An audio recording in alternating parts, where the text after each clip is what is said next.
that first deal? Yeah. All right. What's that here? Excuse me. He won't wait for me.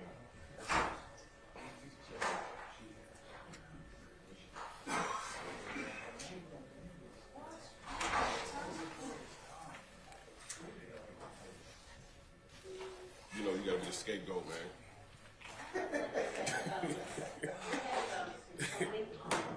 Got to be the scapegoat.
It's all about me.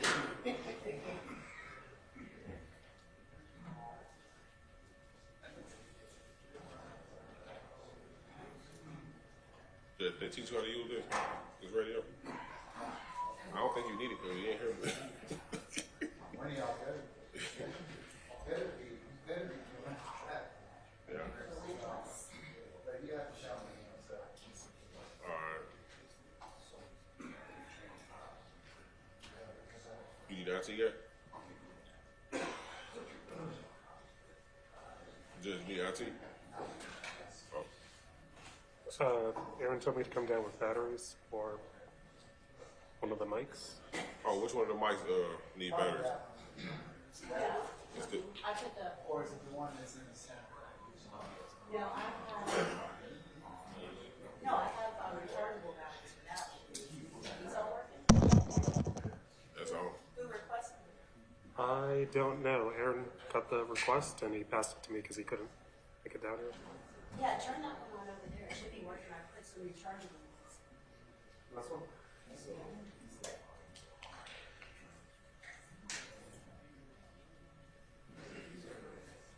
Testing 1 2. I thought it was one on that side too. Yeah, there could be, I know there's a second microphone. Even then, like, it would be one of you putting in the request, so. Okay, I'll double check with them. Oh, do you use batteries? Oh. It's not a relic all these batteries.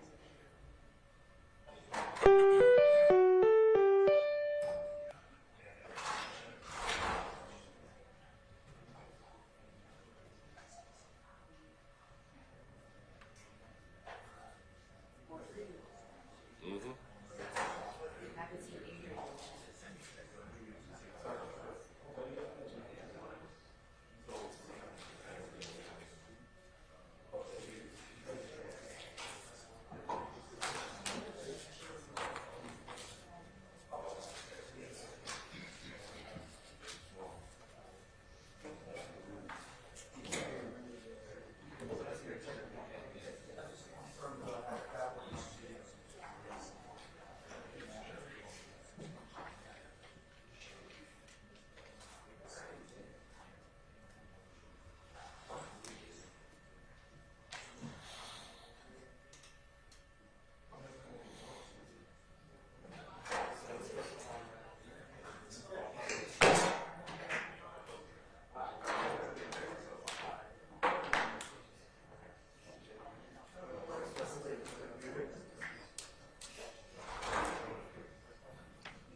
Stuff this morning.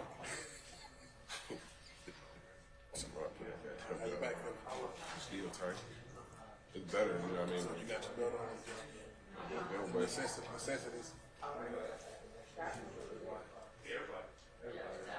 oh man, getting busy.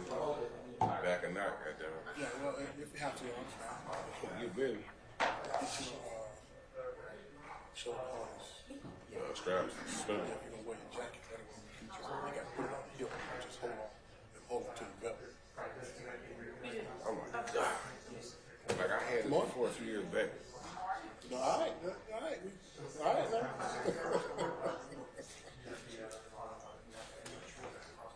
It happened to me a few years back, like 5 years ago. It kind of just boom, you know what I mean? Shit, my kids were middle school. I don't know if it's wrong, but back I couldn't see that. We had a big thing out the park. So he me and I started playing catch with baseball with my brother. I told him, I said, hey man, he got hit me in the blood. We got one from right out there. I told him, I said, I'm going to call you my pistol and shoot you. I'm gonna tell you crazy. It's this side. Right in the middle. No, right on my head. Oh, really? Yes, sir. Yes, sir. Yep. Matthews. Yeah, I talked to him. Yeah, everybody's here. Everybody back there is here also. Y'all need to swear. Huh? Her run up and down the side shoe. Her run up and down the side my right shoe. Definitely cool. You gotta straighten it. You gotta make that side hurt. You gotta make it hurt. Cool. I'm having your girl. Lay on your back. Hold your leg. Have your girl. Hold your leg. All forward. Put weight on it. Yeah, or you can be in the bed on the floor and take it and take this hip, push it and turn it. It's gonna hurt. Yes, sir. Everybody's present and accountable. Oh, okay. You know, for the 6 maybe I got on green. Yeah, man.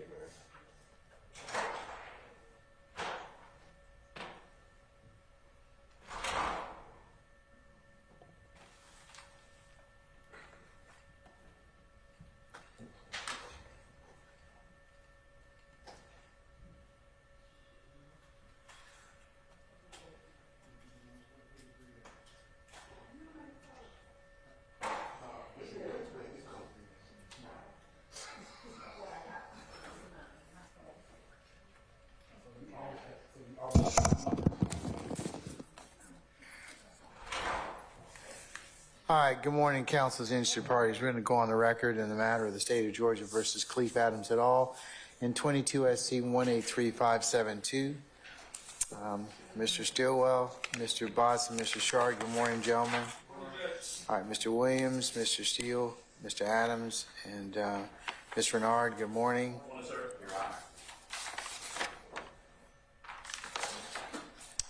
Mr. Kendrick and Mr. Weinstein, good morning, gentlemen. Mr. Huey, Mr. Matthews Sr., good morning.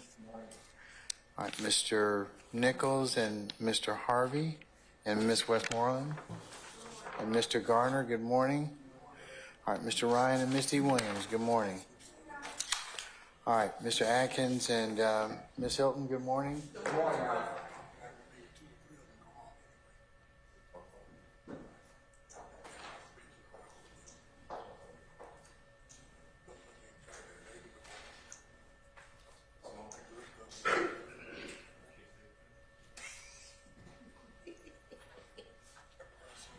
Somebody's got to sit there, okay?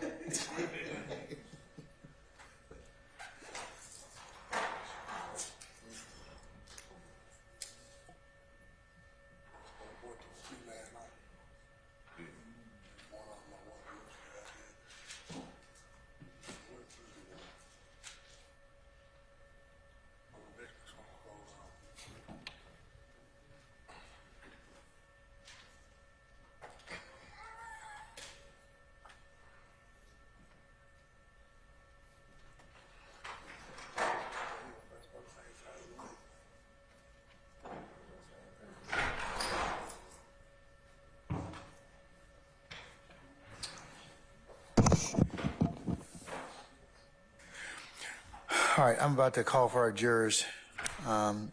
Anything?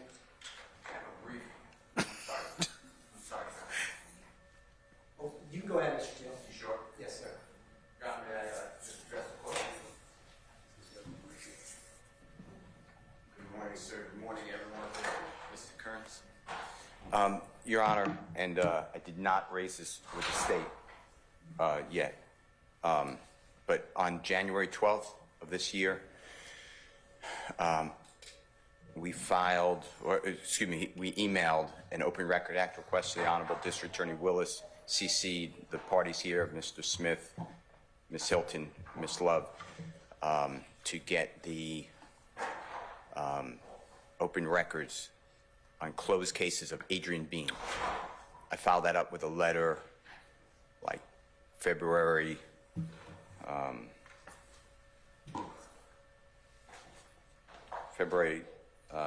13th and February 16th. And Ms. Hilton told me, she responded to February 16th letter, and she told me in court, and she's always professional, and said, we're working on it. There's a transition going on in their office with moving files around, but it's priority. I don't have it yet. I'd ask the court to use its power to not call, to prevent the state from calling Adrian Bean until I have that. I just need 24 hours to look at it. There's several cases that Adrian Bean has in Fulton County. When I say several, I could give you the exact number, but it's probably more than 8, 10, 12. So that's my request. I apologize for bringing it up. I know we got a jury. Thank you, sir. Ms. Hilton?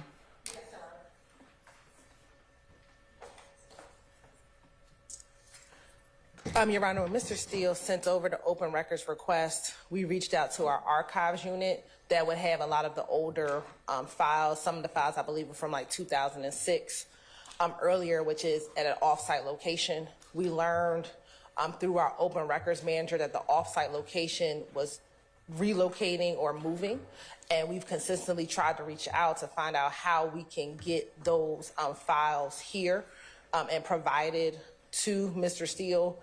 Even up until last week, the last letter, we received the same information that the archives, and I don't think that that's the DA's office, I think that's an outsourced unit, is not providing the files. And so we are trying to figure out another mechanism of going to get the files or how we can obtain those files. We were looking into Odyssey. As the court is aware, Odyssey was down for a number of weeks. I think we just got back online late last week to see if any of the documents related to any of the cases are within Odyssey. We don't believe that they are, but we're continuing to check on that, Your Honor. But we're trying to get the files to Mr. Steele. All right, a couple of questions. Yes.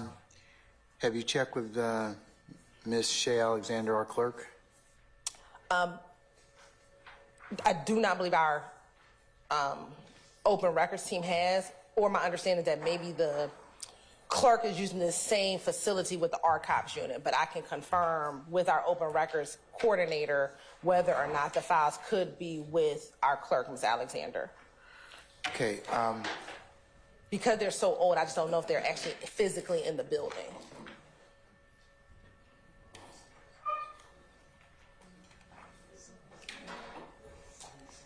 The request was made in January, is that right? Yes, Your Honor. Okay. So, how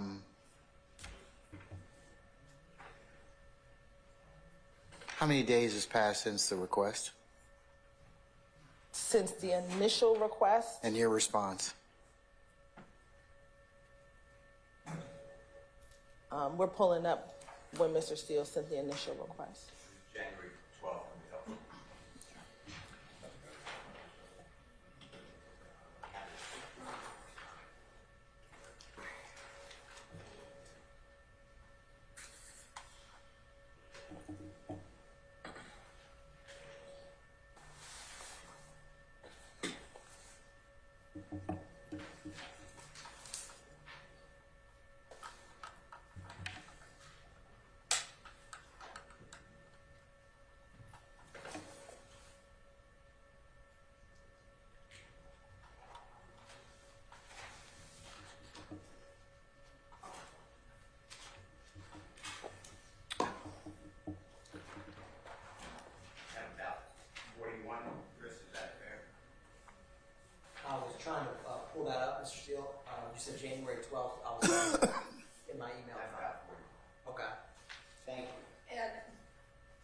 If it's around January 12th, we believe that that's when the initial request would have been given, Your Honor. Okay. And we've been looking since that time, trying to get the files for Mr. Steele. Who's your off-site manager who's responsible for looking at these files? Because they should have been produced at this point in time. I understand that, and having been in the county long enough, there is a off-site system. It sometimes takes a little bit of time to get that, but, you know, it's been almost 40 days. You all have about, I think you all have, statute gives like within, is it 10 days, Mr. Steele? 3 days. So we're way beyond that. And we understand, Your Honor. I mean, we were very, and that's why we've been consistently on requesting from both our on-site manager as well as the deputy, who's Deputy Ramona Toole, who's over getting those requests. Somebody gone physically down to the warehouse to look for the files as of yet? I would need to speak with Ms. Toole, but that will be our next Ms. Toole step. needs to report to the courtroom for 2 o'clock today. I want to know whether or not she's gone down to take a look at the file, to take physically search to get the files, because 40 days is way too long. Okay. And all it's doing is just delaying the inevitable. We understand. So she needs to either go look for the files and 2 o'clock today report to me. Okay. Thank you, Your Honor. All right. So until then, we'll you know, the beans won't be called. All right. Who can we call right now? We are ready. We have two. We have Okay. witnesses ready before. Good. Okay. Deputy Ham, summon our jurors first, please.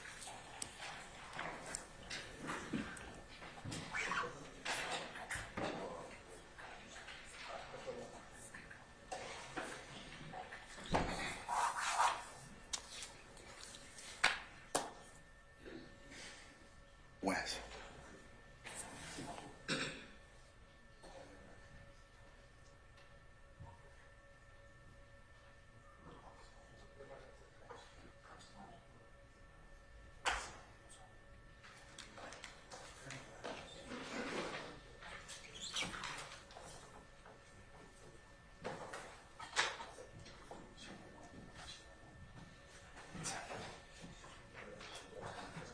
You better go and take a look at them.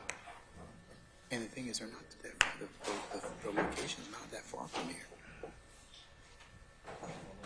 I know because I've got this file business.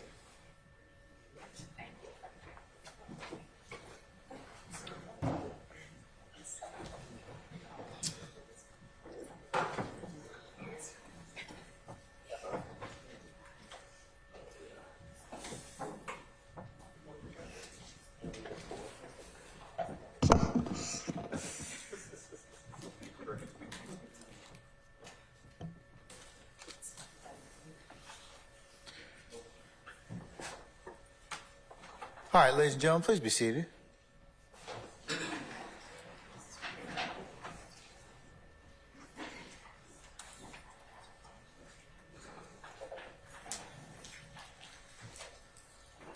Everybody's present, counsel. All right. Ladies and gentlemen, jury, good morning. Good morning. All right, y'all sound good. Okay, all right. Let's keep up that energy. All right, State, call your next witness. Yes, Your Honor. The state calls Marciela Cisneros to the stand. All right, summon Ms. Cisneros. Madam, could you please approach the witness stand? Once you get there, turn and face Sergeant Ingram to be sworn as witness before you sit down. Raise your right hand. You swear affirm the testimony you give the truth, the whole truth, nothing but the truth? Yes, sir. Have a seat. State and spell your first and last name for the court. Stop the mic, please. Maricela, Marisela. My last name is now Alexander, Alexander. Good morning, ma'am. Good morning. I'm going to show you what's been already admitted as State's Exhibit 36 chart. I'm pulling it up on the screen right now.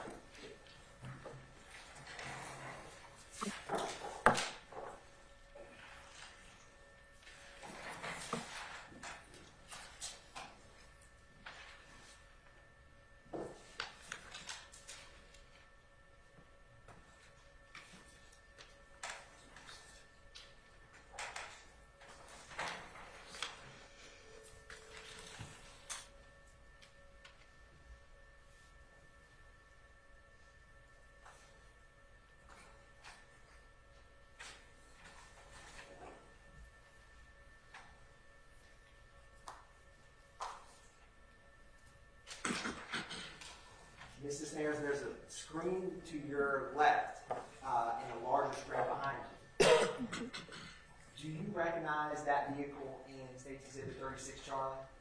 Yes, sir. That's a vehicle that I owned. And is that did you used to have some bumper stickers on the right, left back window? Yes. I know there's a giant black mark covering that right now, but the last time that you saw that vehicle, when was the last time you saw that vehicle? I was still in college, so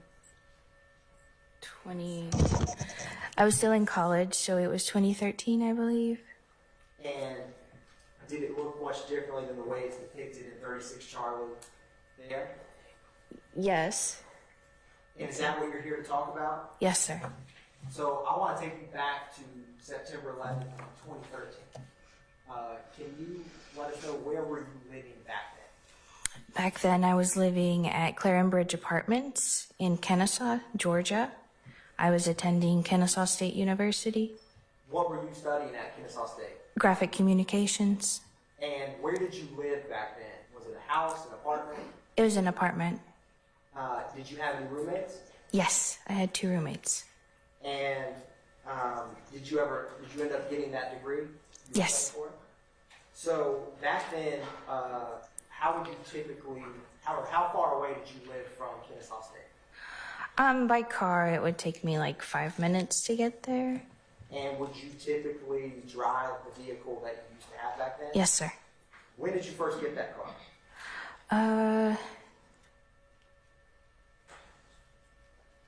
Don't remember. Sorry, it was 10 years ago. That's all right. I think when I started college, so maybe 2010. And would you ever let anyone borrow your car? Only people I trusted. There. And back in September of 2013, what year would you have been at Kennesaw State? I was a junior. And do you know an Eduardo Flores? I do. How do you know him? We were dating. Do you remember roughly when you first met him? I was 17. 2007? And back in 2013, how long would you all have been dating at that point? Well, since 2007. And back then, where did he live in relation to your apartment near Kennesaw State? I believe he lived in Dalton, Georgia.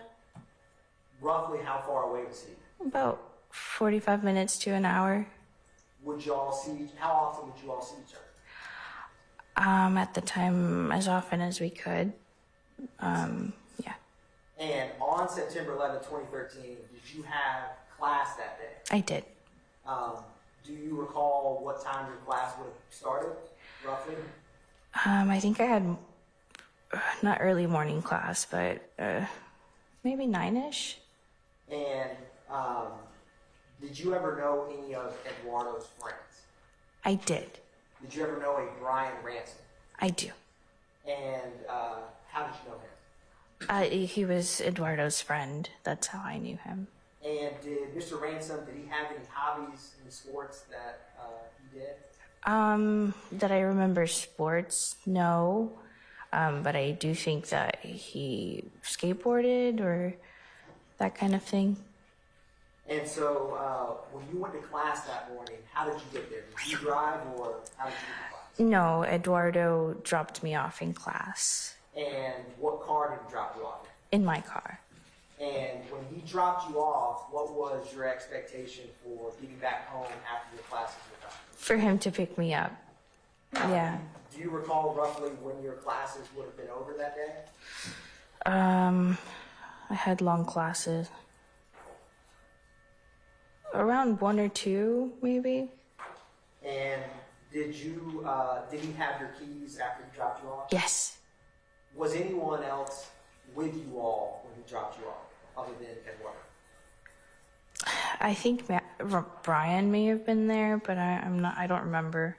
Do you remember before getting dropped off how Mr. Ransom got in the car? Was he picked up, or do you know? I wouldn't have known that. That's He right. probably would have met him at my apartment or something. That makes sense. And after he dropped you off in class, did you ever speak with Eduardo again that day? Yes. Do you recall when you all spoke? A few hours after I had been in class, I had a couple of missed calls, and then I finally picked up a call in case there was some type of emergency, and it was Eduardo. And when you answered the phone, what was his demeanor on that call? His demeanor was distraught. He was talking a little frantically. I didn't really understand what he was saying to me, or he wasn't really making sense. He just seemed nervous. And what do you recall him saying? Objection to hearsay. Your Honor, if I may approach, but I have a response. I'm going to overrule the objection, Mr. Adams. You may answer, ma'am. What he said was somebody took your car or somebody stole your car, something like that. I got the picture that something had happened to my car or in my car. What was your reaction to receiving that news? I was surprised because I was just in class and I had just seen him. I was worried that something bad had happened, or, that they got into some kind of trouble. And after learning that news, what did you do next? I was really upset, of course. I didn't have a way to get home from school. I called my roommate to come get me, and she took me home. What was your roommate's name? Jill. And did she have to come pick you up? Yeah, she had class that afternoon, I believe, and she came to pick me up at school. She noticed that I was really upset. And after she picked you up, what did you all do next once you got back to your apartment? I got into contact with Eduardo. I figured out where they were. He asked me if I could somehow come pick him up. And I again asked my roommate if she could please drive me down to Atlanta to pick up Eduardo and Brian. And did you all go to pick them up? We did, yes. Do you remember, was it a short, long ride? How far away was it from where you were in Kennesaw? It wasn't too long, maybe 30 minutes or so. When you got there, had you ever been to that area before? No, sir. And what did you see when you arrived? I saw Eduardo and Brian on the street. I think we just kind of pulled up and picked them up. They got in the car, they saw that it was me, and we went back to my apartment. Did you see any police when you were there? I don't remember, but I don't think so. And did you see your car that was there when you picked them up? Not from where I was, no. And when you picked them up, what was their demeanor on the car ride back? Nervous, I guess. They looked frazzled. And back then in 2013, did you own a firearm back then? No, sir. Did you ever keep guns in your car? No, sir. Once y'all got back home, I'll ask you this. How much longer after this did you and Eduardo keep dating? Not long after that. Pretty much fizzled out after that event. And did you ever have anyone from the Atlanta Police Department speak with you about your car and what happened? Yes, sir. They didn't give me full details, but I think I may have contacted the police because I had a lot of stuff in the car that I needed for school, books, equipment, that kind of thing, and they didn't give me a lot of details, but I did get my stuff out of the car at one point. What ultimately happened to the vehicle itself? It was totaled.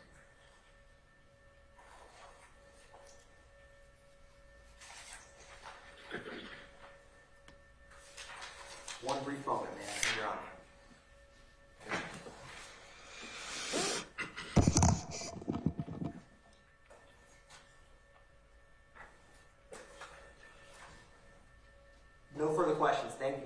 Pross.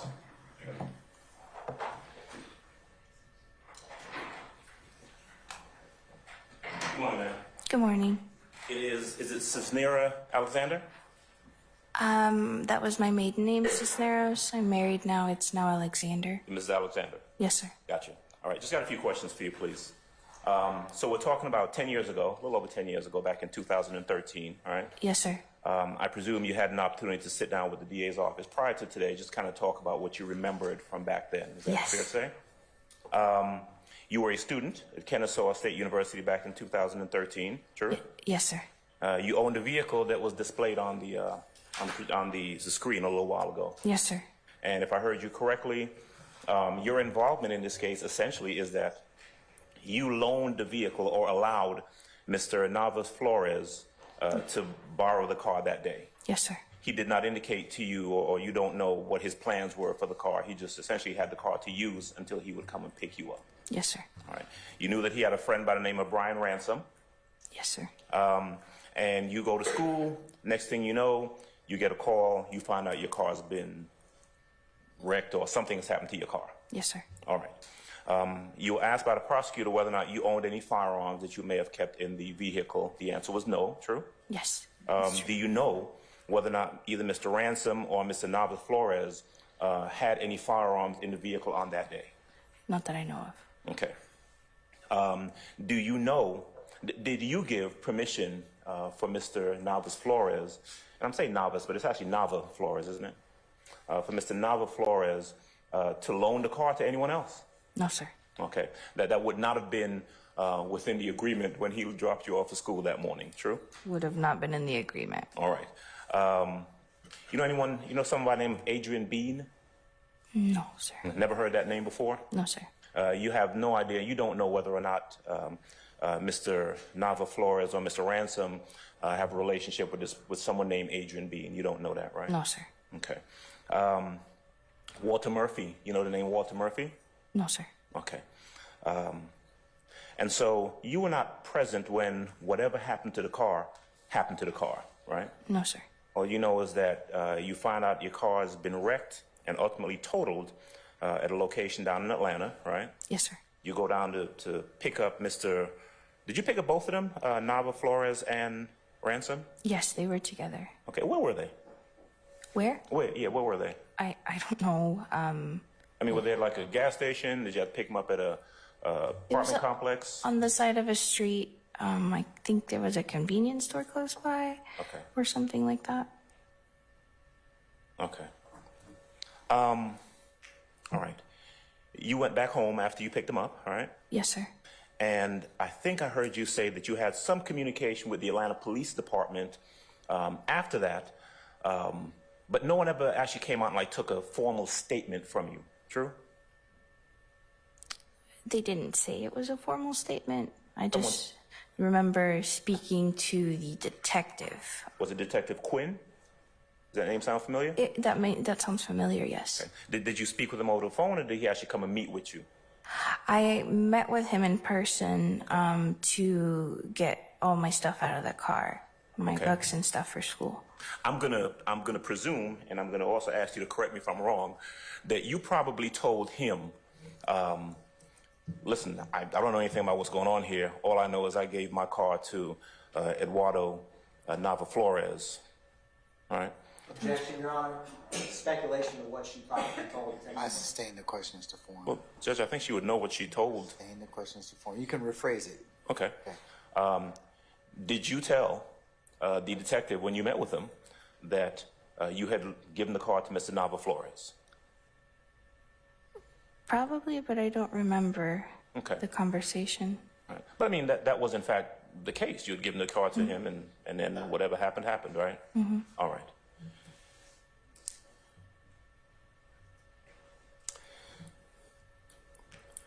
Am I correct that that is essentially your involvement in the case? You didn't have to come to court at any time, right? No, sir. You didn't have to view any lineups or anything like that? No, sir. You never had to give any sort of recorded statement as far as you know, right? No, sir. Okay. That's it. You had a car, you loaned it to someone, the car got wrecked, you don't know how. All right. Thank you, ma'am. Thank you. Any further examination? Any further redirect? No, Your Honor. All right. At this point in time, may Ms. Alexander be permanently or temporarily excused as a witness? She may be permanent. All right, Ms. Alexander, thank you for your patience with us. I'm going to permanently excuse you as a witness. Please don't discuss your testimony to anybody except the attorneys in this case, okay? All right, thank you, ma'am.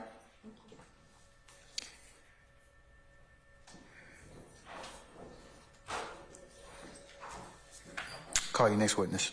Your Honor, at this time, the state calls Detective A.C. Booker Higgins to the scene.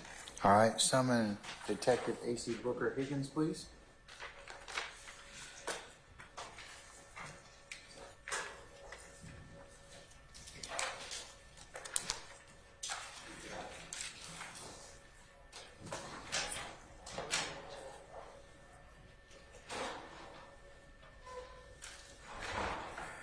All right, Detective Higgins, good morning, madam.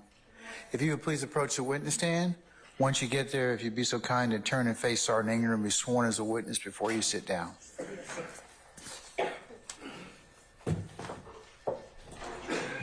swear affirm testimony you give today the truth, the whole truth, nothing but the truth? Yes, sir, I do. Seats. Thank you. State spell your first and last name, please.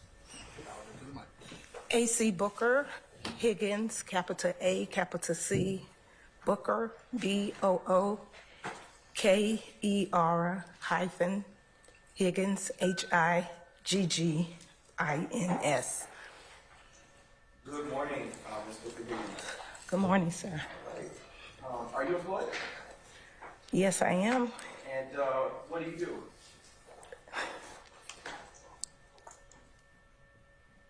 I have a part-time job,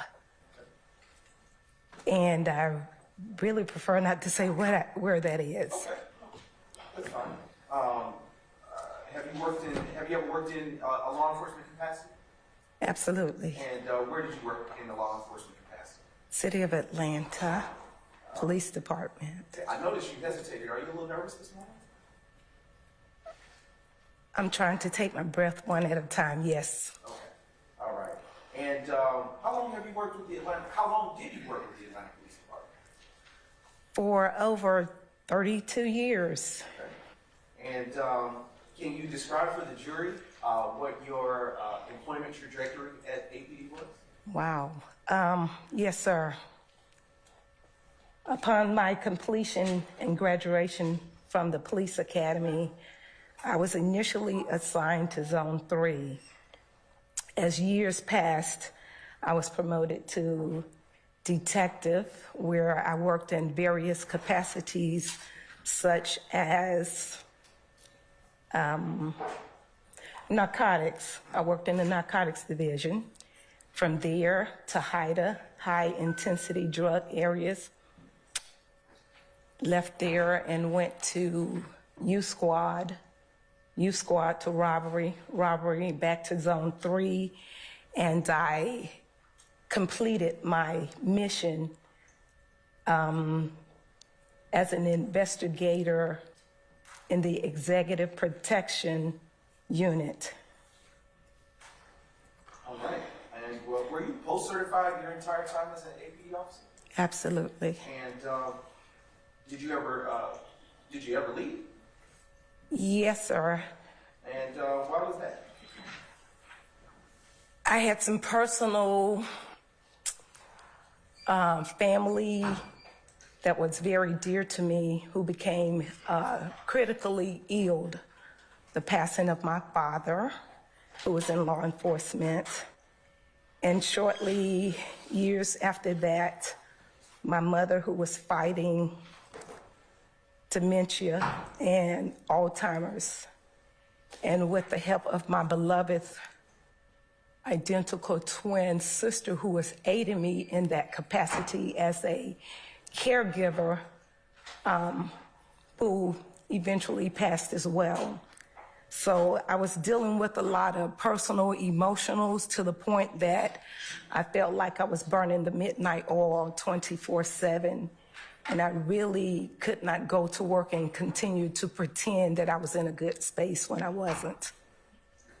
Sorry to hear that. I want to transition now to the date of September 11, 2013. Do you recall if you worked that day? Yes, sir, I did. Do you need a second? No. Can you tell the jury what you remember about that day of work? On the date in question,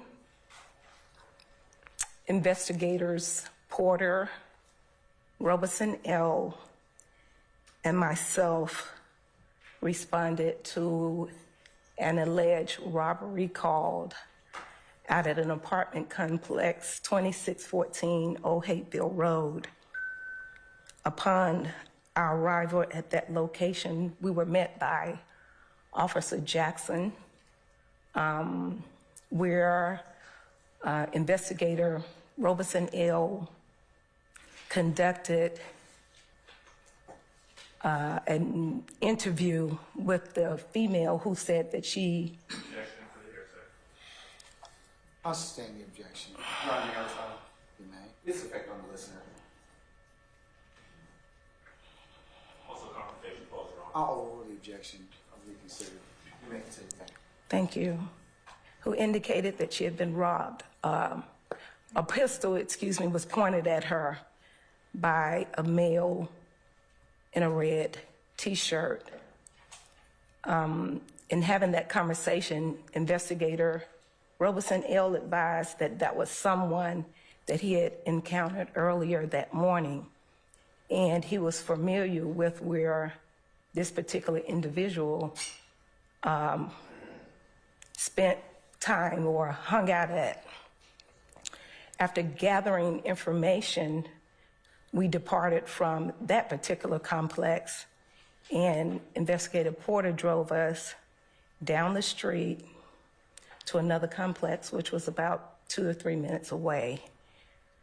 It was adjacent, the rear of it was adjacent to a McDonald's. We pulled into that complex, and we drove through looking for that particular subject. Okay, so I want to break that down. But let's backtrack for a second. How were you dressed that day? I was dressed in plain clothes, not a uniform, as somewhat like I am today. And was that typical for your capacity as a detective? Absolutely. And can you describe for the jury what kind of shoes you were wearing? I had on high heels. Okay. And now I want to fast forward back to what it is that you're describing. Did you what was the address of the second location? The address was 2714 Old Hateville Road, just down the street. And in what county is that located? Fulton County, city of Atlanta. And is the address for the apartment, well, what apartments, as you described, are located at that area? What? That's a poor question, my apologies. What is the name of the apartment complex located at that address? Somerdale Complex. And I just want to circle back. Can you tell the jury why you chuckled when you laughed about having on high heels? Because I found myself daily wanting to motivate my appearance, because most people think when you're in law enforcement, you have to look like a dude, and that's not always the case, and especially for me. Right. And I want to,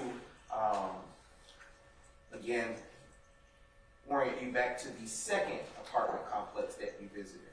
About how far in terms of mileage is that, if you know, from the first location that you went to? Maybe a quarter of a mile. It's not long at all. And about how far in terms of time would you say that is? 2 to 3 minutes. And why did you go to the second location? Because investigator Robeson L. indicated that the gentleman or the suspect in question in the red T-shirt would be normally hanging out at that particular address in the complex. Okay. Now, as you all journey, can you tell the jury on the second trip to the second location where in the vehicle you were seated? I was in the rear seat. Okay. And when you say in the rear seat, are you behind the passenger or the driver? Initially, I was behind the passenger. That would have been Robeson L. then but you said initially, so did anything change? Absolutely. As things move forward, we drove around in the parking complex and initially heard gunshots ring out, and there was a little debate, and so we collectively agreed that yes, it was in fact gunshots. So Porter, who was driving, turned the vehicle around and headed back towards the entrance of the complex. And in doing so,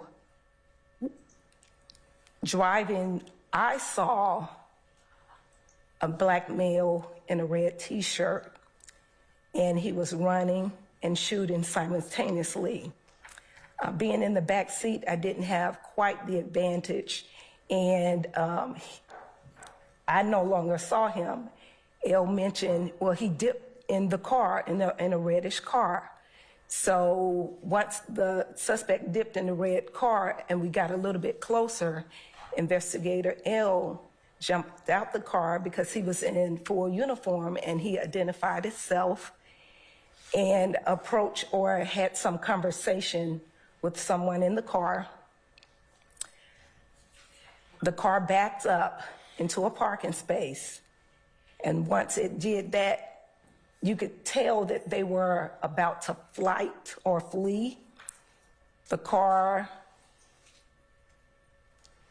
went past Elle with the intent to strike him, but he was... What's the basis for your objection, sir? Without speaking an objection, just tell me the basis. I'll sustain it as a form of the question. You can rephrase, sir. Okay, so we're going to break that down, and I want to go back a little bit first before we go to that. First, I want to show you what has been already admitted as State's Exhibit 25C and publish it for the jury, please.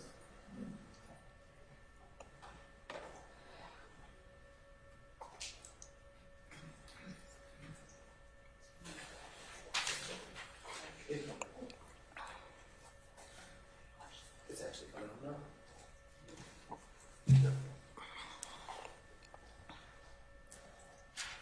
All right.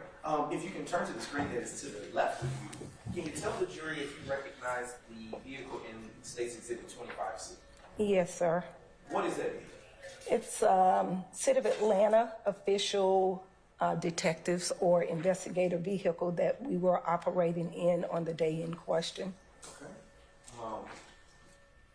Okay. And is in that vehicle, can you describe where everyone was seated with the jury?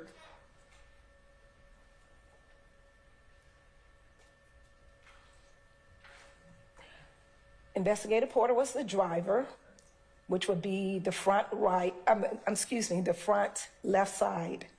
Investigator Elle was the front right passenger, and then seated on the rear back is where I was positioned. All right. And now I would like to publish State's Exhibit, which was already admitted, State's Exhibit 24, and it will be coming up briefly.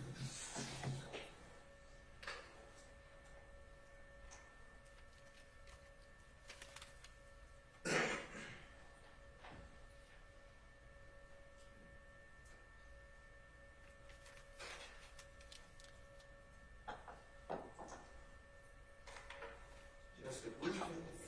Yes, 24 shot. Just a briefing, don't you? Yes, sir.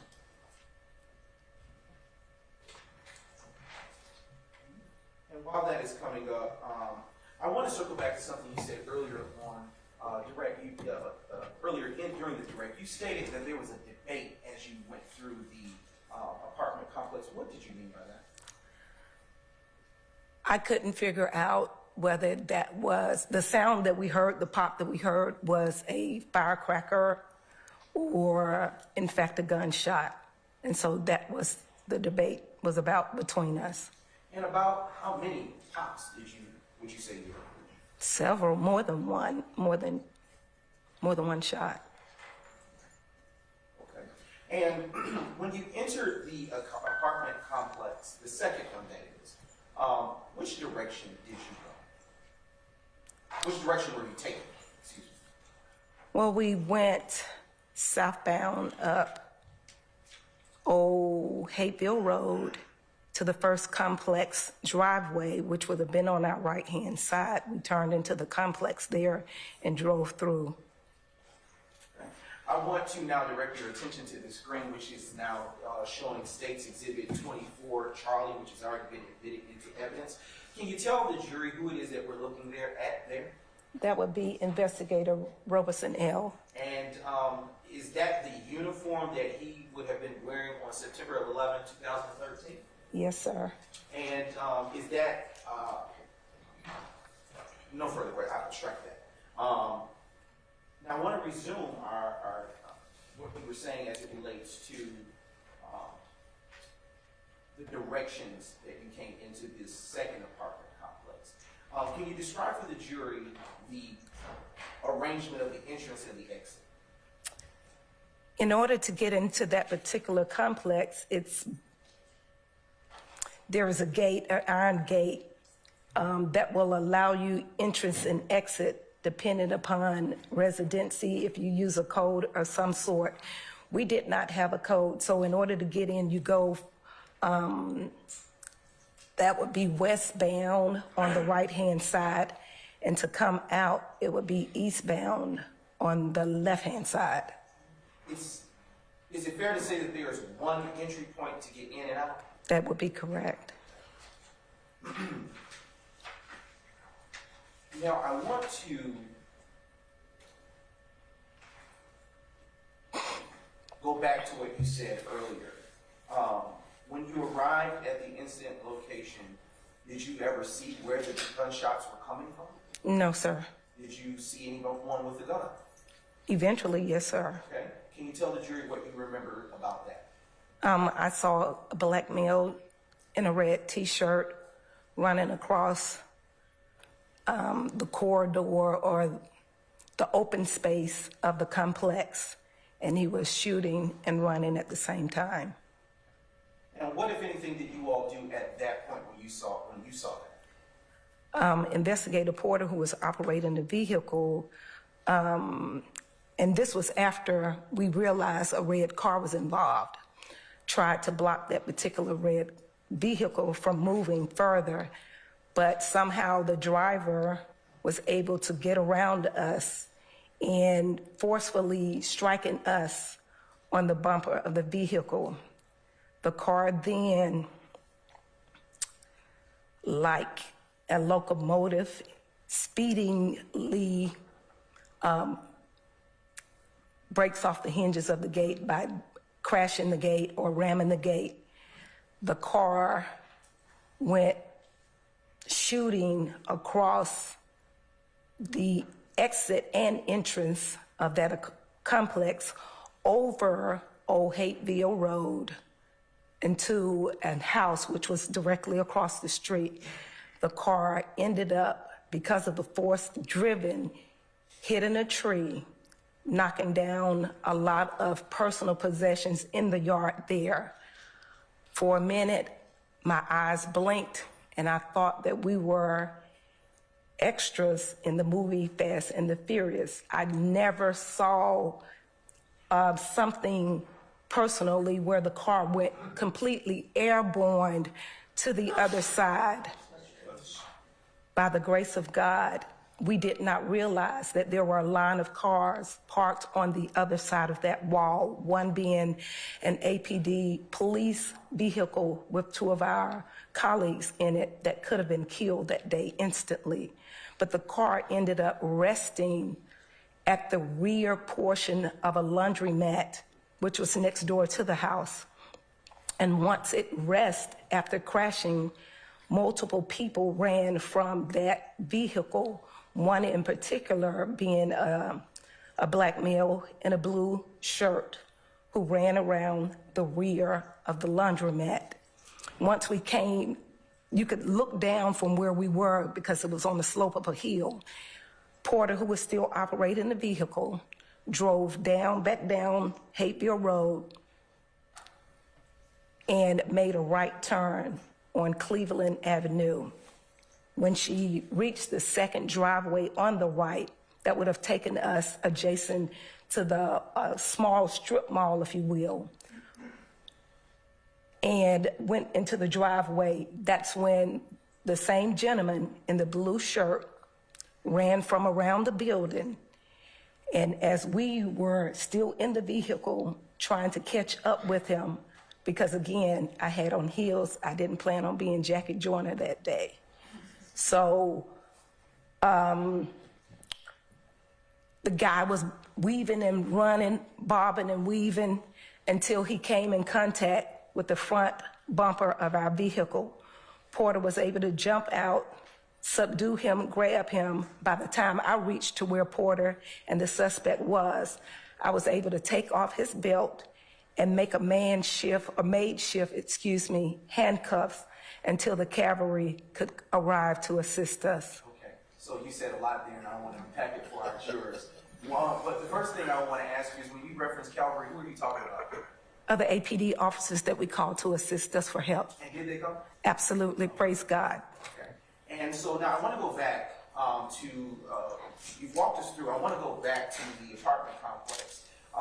After you saw the individual with the black male in the red t-shirt, as you described, running, pointing the firearm, can you tell the jury if you saw at that time any other person? There were other people in the car, yes. Well, did you see any other persons running? Just that particular one. And a curious question, around what portion of the day? Was it afternoon, morning, or evening? I believe it was still morning. Okay. Was it? And after you saw the individual with the red t-shirt and the firearm running, what, if anything, where did they go? They jumped into a reddish car that was being backed into the parking space there, still in the parking complex. Sorry. Did you see the red vehicle prior to seeing the individual in the red shirt? I didn't. Okay. From what side of the apartment complex did you see this red vehicle when it finally showed up? It was parked, that would be the left-hand side of coming into the apartment complex. Excuse me. And if you remember, what door did this individual enter the red car? I don't recall. And at the time that you saw this individual enter the red vehicle, did any of you get out of the vehicle? No, sir. Only Investigator Robesonell. And what, if anything, do you recall him doing after exiting the vehicle? He shouted police, and there was other conversation, but I wasn't able to make out what that was. And why weren't you able to make out what that was? I was still in the backseat of the vehicle, being tossed around like a rag doll. Okay. Now, I want to ask you about that. Were you strapped in? Unfortunately, no, sir. All right. And on that day that you were being tossed around like a rag doll, what was happening that was causing you to be tossed around? There was a lot of commotion, and when we got struck by the reddish vehicle, it knocked me to the floorboard. And even in the flight of trying to keep up with that car when it exited the complex, we were going at a high rate of speed. About how many times was the vehicle that you were in impacted by the reddish vehicle? One time. Okay. Did that impact to the front bumper of your vehicle leave any damage? It did. Okay. And I see that you're wearing glasses today, which are very nice. Do you normally wear glasses? No, sir, I don't. Were you wearing glasses on September 11, 2013? No, sir. Were you wearing corrective lenses at that time? Contacts? No, sir, Okay. I wasn't. Do you ever wear contacts? No, sir. Okay. And before you were impacted by the vehicle, by the reddish vehicle containing the individual in the red shirt, were you able to see into the reddish car? No, sir. Were you able to? Would you be able to say how many people were in that red car? 3 to 4. Okay. And how would you be able to say that you saw that 3 to 4 people in the reddish car? Number of heads from the chest up. Okay, okay. Is it fair to say that this was a fast-moving circumstance? Too fast, yes, sir.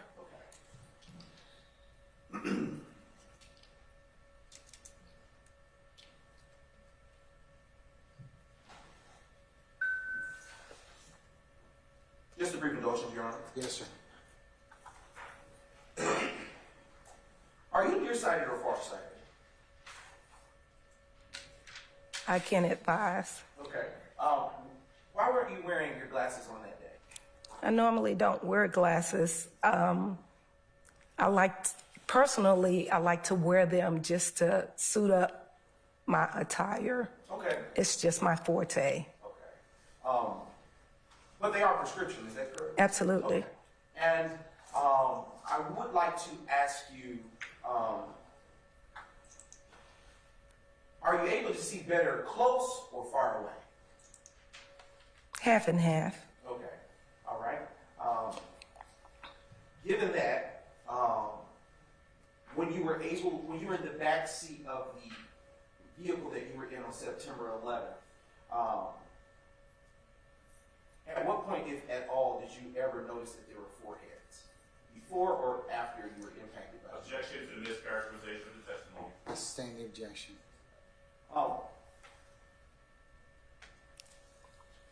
Earlier you stated you saw 3 to 4 persons from the top up, from the chest up. At what point did you make that observation? Once L jumped out to engage, to make an engagement. Were you able to make out any further descriptions of the persons that you saw inside the vehicle? The driver. Okay, let's walk through it. What description did you make of the driver and any other persons, if you were able to do so? I thought the driver was a female.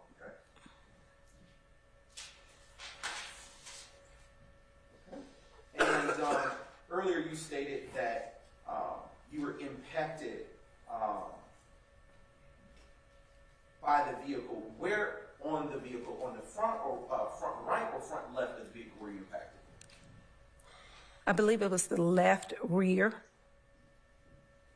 Okay, okay. I'm now going to show you what has already been previously admitted as State's Exhibit 28 Charlie. And just a brief indulgence.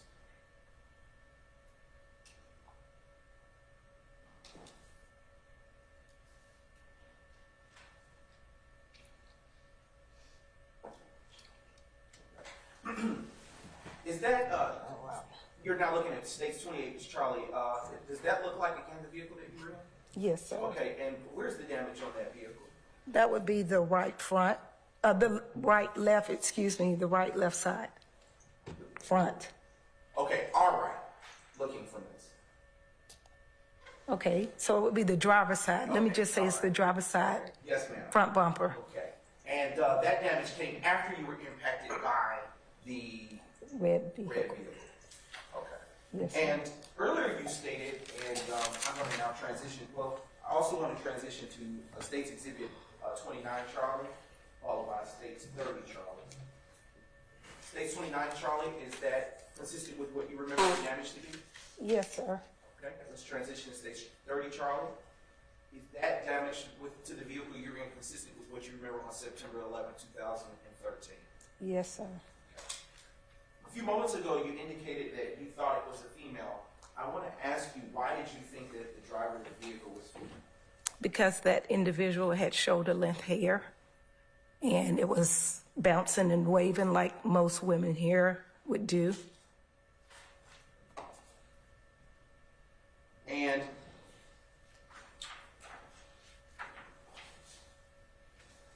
all right, earlier you stated that the vehicle, the reddish vehicle, eventually, after impacting the vehicle you were in, left the apartment complex. Yes, sir. Did you all follow it? Absolutely. And can you please tell the jury what, if anything, happened as you involved? I heard gunshots. We ended up leaving Investigator Robeson behind and fleeing after the felon suspect that was operating the vehicle. Like it was indicated before, they bombarded the gate hinges. It was dismantled and it rapidly flew from the entrance and exit of that complex across the street over Hateville into the yard that was right in front of the complex until it hit the tree and eventually, like I said, went airborne. Okay, and I want to now show you what has previously been marked as States Exhibits 19, which will be followed by States 21, 22, Charlie. Starting with States 19, Charlie.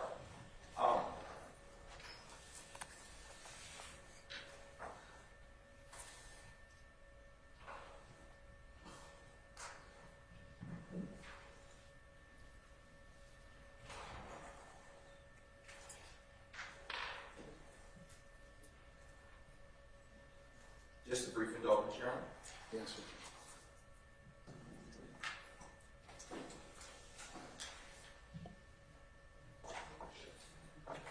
I am, my apologies, Your Honor. I am now going to approach States Exhibits 16 Charlie, 17 Charlie, 18 Charlie, 19 Charlie, 20 Charlie, 21 Charlie, 22 Charlie, 23 Charlie, and I will show defense counsel if they'd like to see prior to reviewing this.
Now approaching the witness, which has been previously marked as States 16 Charlie through States 23 Charlie.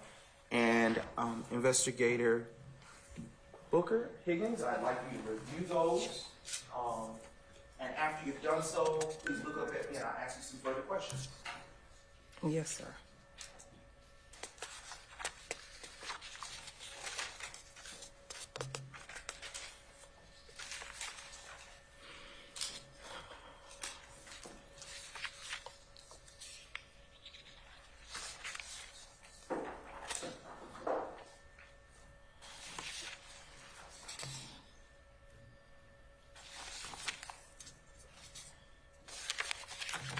Okay. All right, have you had adequate time to review? Yes, sir. Okay. What have I just handed you? Pictures from the day in question where the vehicle ended up landing across the street from the complex. There's a house and where all the damage took place, basically. Okay. And are those pictures all adequate, accurate, representations of what you remember the scene of the incident to be on September 11th, 2013? Yes, sir. And have those pictures been altered or materially changed in any way?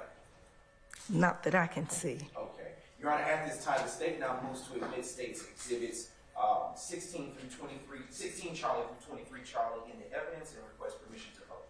Any objection to States 16 Charlie through 23 Charlie? No, sir. No, All right. They're admitted and may be published as you see fit, sir. Thank you, Your Honor. We're going to start with State 16 Charlie. Okay.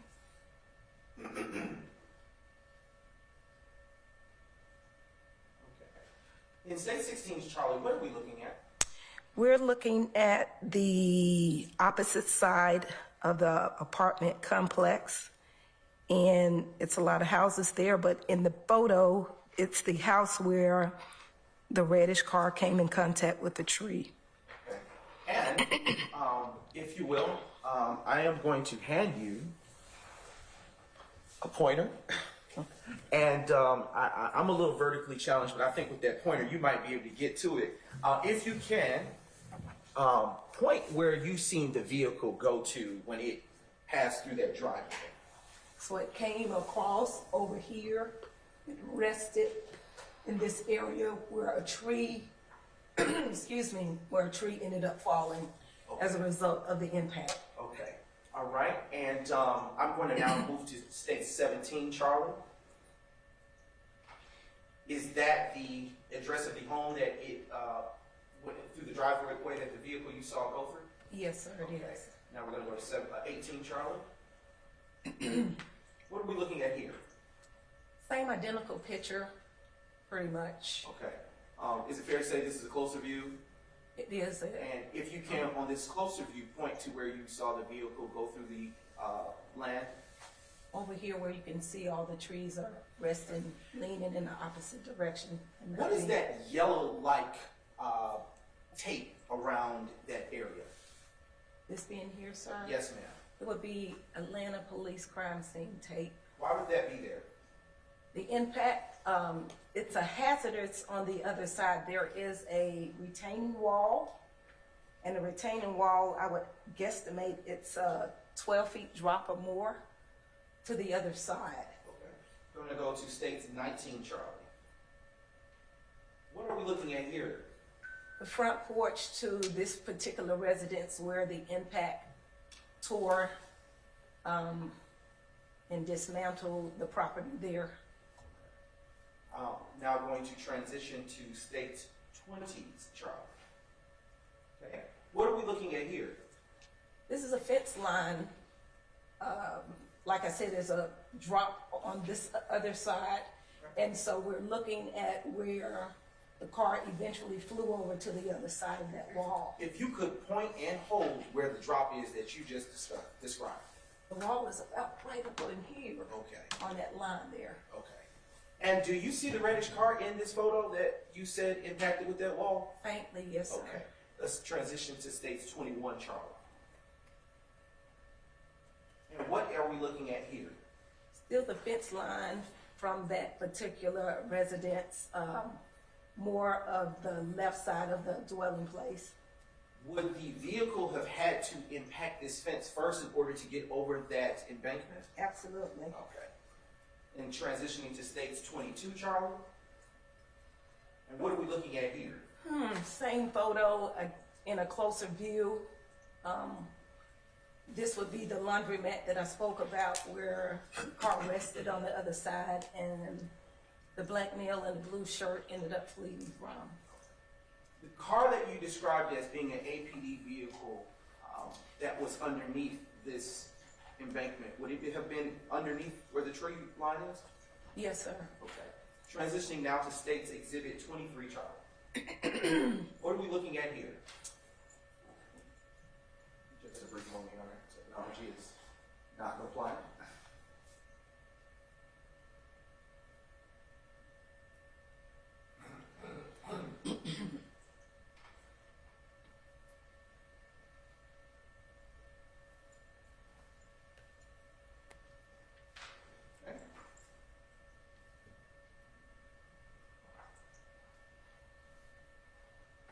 All right, we are back, and it is going to increase in size momentarily.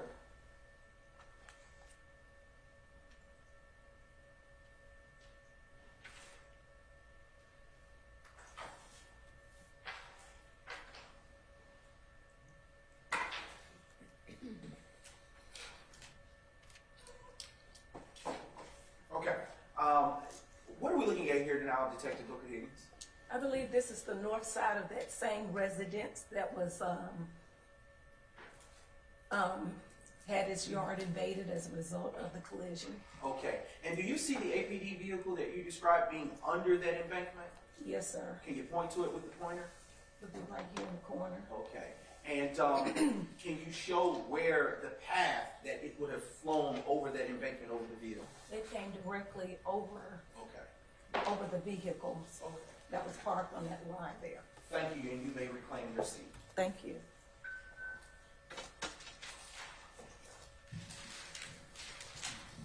And I just want to circle back to a few things that you said earlier prior to the technology coming on board with us. Earlier you stated that you saw the driver of the vehicle. At what point were you looking at the shoulder length here during this incident? When they first took off, and then as they drove and made that left turn out of the complex. And where were you when you saw the shoulder length there? Still in the rear seat. Okay. And where was the red car when you saw the shoulder length there? First, it was backed into the parking space there at the complex, at the second complex. Okay. How far were you now, without glasses, how far were you seating? Better yet, judging based on my distance now, were you this close or further away from the person in the red vehicle? Probably that close, but still in the vehicle. Okay. And at the time that you saw them, you were still in the back seat behind Robeson now.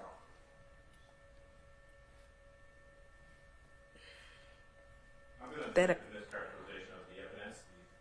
Okay, What it said. I don't speak your objection. I sustain the objection as to form. You can rephrase. Sure you don't. I'll ask you a different question. Where were you seated in the vehicle when you saw? Well, earlier you stated there was movement for you in the vehicle. Mm-hmm. Where were you at the point in the vehicle that you saw the person with the shoulder length hair that you described? Question, ask, and answer. I'm gonna rule that. Yes, you can answer. Right rear seat passenger. Okay, all right. About how far from you would you say that I am at this point? Less than 10 feet. And about how far can you see clearly without your glasses on? I can see clearly. I just need them for reading. All right. And I want to transition now and show you what has been pre-marked as state's exhibits. Brief indulgence, Your Honor. Yes, sir.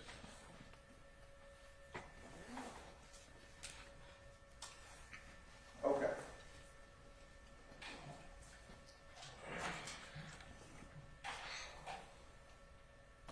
To be clear, were you able to see the car when it first went through the apartment gate? You mean exiting? Yes. Well, excuse me, when it was exiting. Yes, sir. Okay. And were you looking at the rear of the vehicle as you saw it exit the apartment? Yes, sir. Did you see the bouncing hair as the red car went through the gate? Yes, sir. And who was closer to the red car when it first arrived at the apartment, when you first saw it arrive at the apartment? It would have been Investigator Robeson L. All right. Want to ask you just a few more questions. Earlier you described that you left L behind. Why? There was gunshots rang out, and everything happened so swiftly that once we came in contact and got hit by the reddish car, we had no choice but to keep moving to keep up with that particular individual. And when you reference L, are you referencing Detective Malik Robeson? Excuse me, yes, that would be correct. And can you describe the pathway that you took to follow this vehicle? So coming out of the complex, we did a sharp left, which would go back. That would be northbound on Old Hateville Road. The laundromat would have been at the intersection of Old Hateville and Cleveland, where we made the right turn. You would have to go past 2 driveways on the right for us to cut up into the small plaza that I spoke about in order to catch up with the suspect who was wearing the blue shirt. All right. When the vehicle impacted your blue vehicle, was it coming toward you or was it coming toward Robeson L? At first, it was coming towards Robeson L as if to mow him down, and he had to jump out the way, and then it came towards us. Did he make any contact with Detective Robeson? At that time, I could not advise. Like I said, we left him behind. Okay. And I want to go back to what you saw as you were pursuing this vehicle. When you saw the vehicle make impact with the coin laundry, were you able to see what, if anything, happened at that point? To my surprise, the suspects in the vehicle abandoned it, jumped out and bailed and ran. I thought they were dead. Did, at any point, while before the vehicle made impact with the vehicle, let me rephrase that. Did at any point while the vehicle was still within the apartment complex, did anyone that came with you discharge their weapon? I didn't know at the time. I could not advise at that time. Is it fair to say because everything was moving so fast? It was moving swiftly. Okay. When you saw the vehicle impact with the laundry, about how many people did you see exit the vehicle, if you recall? 3 to 4 black males. Can you describe for the jury the directions that you saw the individuals leave the vehicle? They scattered. I could only keep my eye on the guy with the blue shirt, okay, but I know they scattered out of the vehicle, abandoning it. Did you personally see the vehicle, the suspects in the vehicle flee the vehicle? Yes, sir. Okay. And when you saw the suspect in the blue shirt, can you describe the direction that you saw him flee? He went to, coming out of the vehicle, he went on the right side and ran to the rear of the laundromat, crossing over a fence line. Okay. Did he have to climb this fence? Absolutely. Okay. Is this a tall fence? Your normal, 6-foot fence, 7 foot? Yes, sir. I am now going to show defense counsel has been pre-marked as state's exhibits 129 Charlie, 130 Charlie, 131 Charlie, 132 Charlie, 133 Charlie, 134 Charlie, 135 Charlie, 136 Charlie, and 137 Charlie.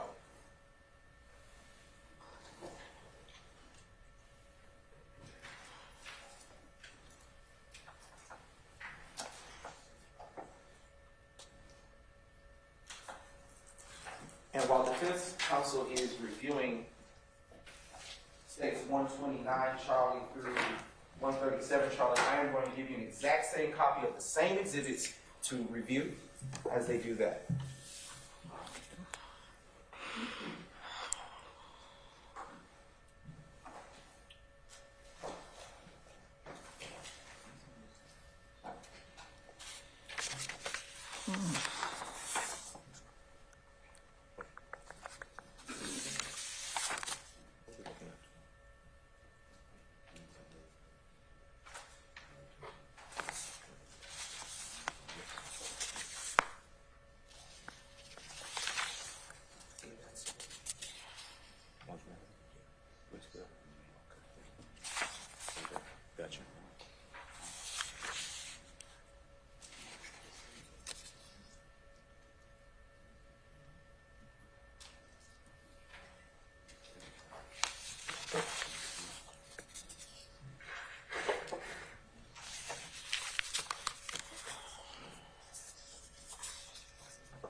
chance to review those photos? Yes, sir.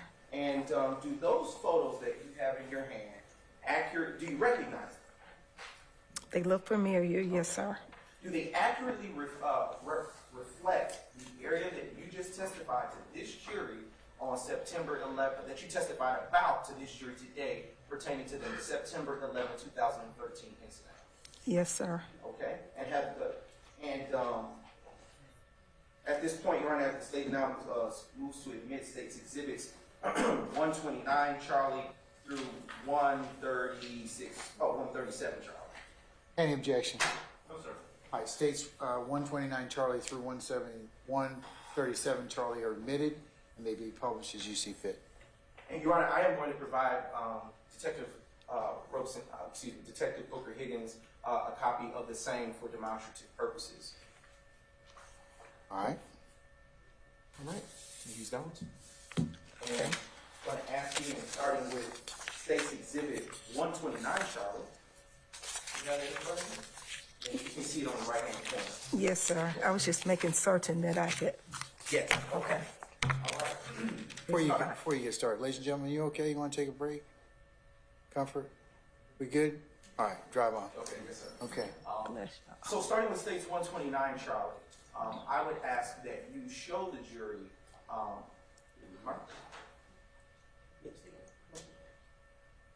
and stating for the jury where it is that, what is to the left on this exhibit? My left or Yes, behind? on the exhibit itself.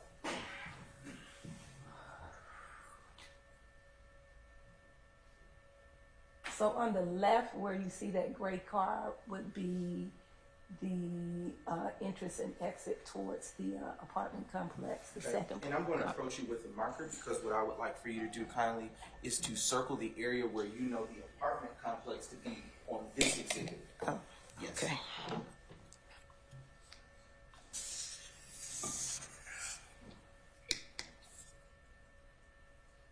Okay?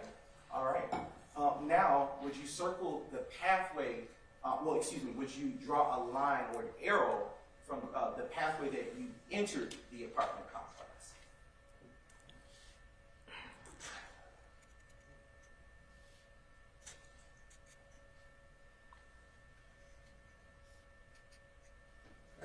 And then you draw an arrow exiting the apartment complex, showing the direction from which you exited the apartment complex on that particular exhibit.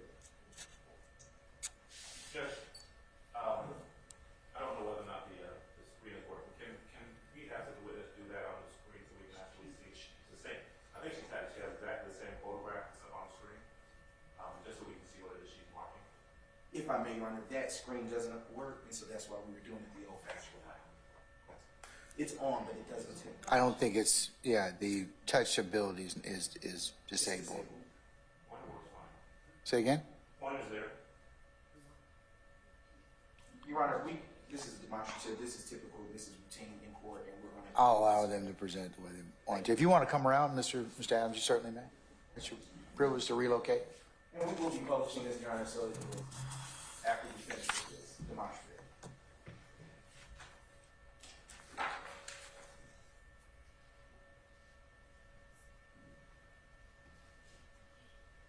Can I stand over here, Judge?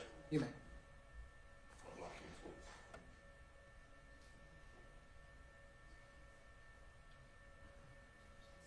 So, Your Honor, if we may we approach? Sure.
hold on, councils.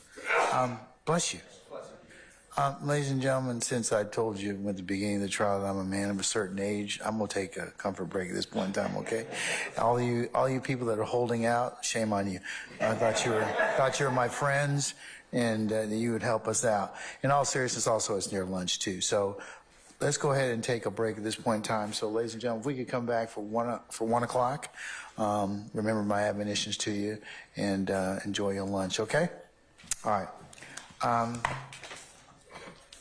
All right. Oh, I'm sorry.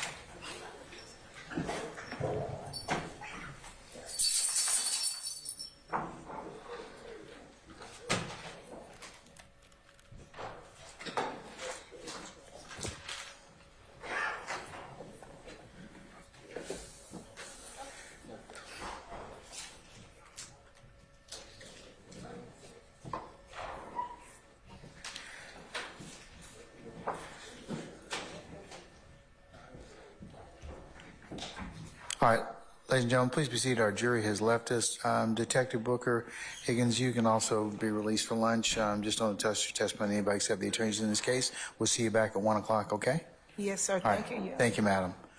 All right, councils, we'll see everybody back at 1, okay? All right, we're in recess.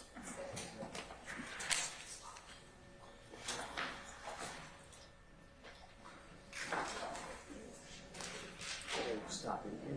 Just a second, okay?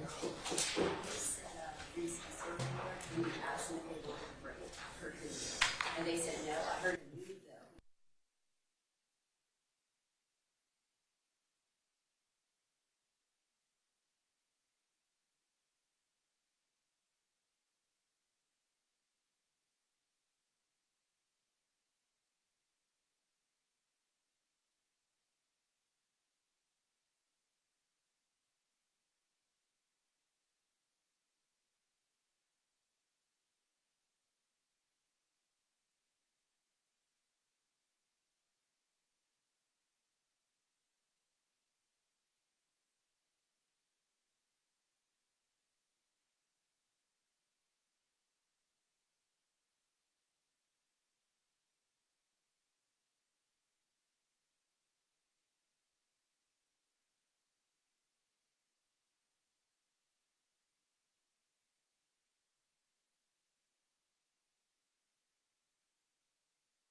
Your Honor. Oh.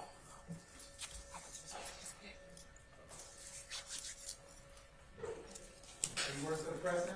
I know you can do everything. Sorry, I was socializing. I didn't see you saying. No, I just walked up, Ms. Weaver. I just walked up.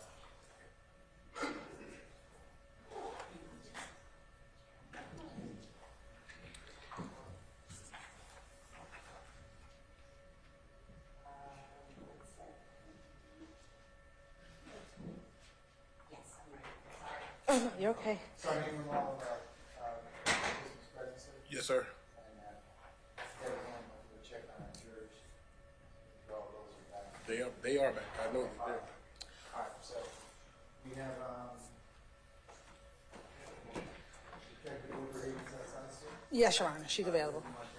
Your Honor, the court had asked for Ms. Ramona Toole to come and give a report at 2 o'clock.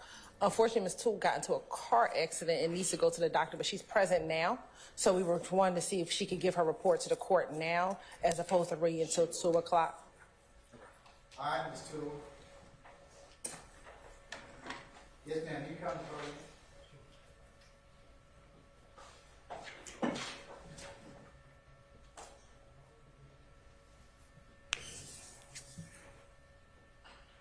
All right. Madam, sorry to drag you away from your other duties. Apparently, Mr. Steele's filed an open records request, which is required to be acted upon within 3 days. And we have some files that he's asked, which, unless you all have moved to exclude them on the basis of a valid exclusion, they would probably be, producible. It's been about 40 days. So have you actually gone down to the warehouse to take a look to see if you can find those files? No, Your Honor, I have not. Okay, could you please? I've been around the courthouse about almost 2 decades. This happens on a routine basis. So it requires sometimes some manual kind of looking around at the couple locations that we have where we store files off-site, because I believe that the clerk has a retention policy, and you all share the same space. So when can we get that done by? Your Honor, I can make a trip there, but I wanted to advise the court that I have been in touch with Vicki Reynolds, who is over that department, just for the court to know that in October of 2023, they start transitioning into a new facility. They told us that the service was going to be discontinued from picking up and dropping off to December the 31st. Unfortunately, they're still in the process of transition from one physical building to another physical building. Ms. Reynolds said that, if it's 1 or 2 files, they can try to see if they're still there, but if they're not there, we wouldn't have access to them. And I did speak with her before coming to court today. But I don't have any problem with physically going down there and seeing where they are in the transition. Okay, who's Ms. Reynolds again? Your Honor, Ms. Reynolds is, I can give you her official title. Her name is Vicki Reynolds. She's the Senior Record Administrator with the Department of Information Technology. Okay.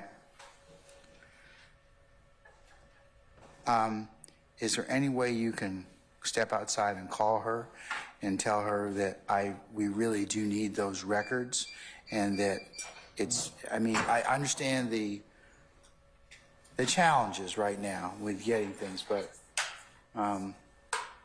Constitution tends to trump most of those challenges, so I want them to be found, if at all possible, okay? Yes, sir. But I would like the court to know that the 13SC case was located. I'm sorry, the 13SC was what? That file was located because that file was still physically with us. And my understanding is that I think the discovery request was sent in July of 2022, but that file is physically in the courtroom. It's the other 13 that I will try to locate, Your Honor. The other 13 what? Other 13 files that Mr. Steele is requesting. Okay, all right. So can we place a call, and you just, then let me know. I'm going to wait because I need to get this thing kind of resolved, because the testimony is going to be, that would be relevant, would need to, those files would need to be located before that examination occurs. Yes, sir. Okay, all right. So just step out and let me know. Yes, sir. Okay, thank you.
Are they just excusing themselves now?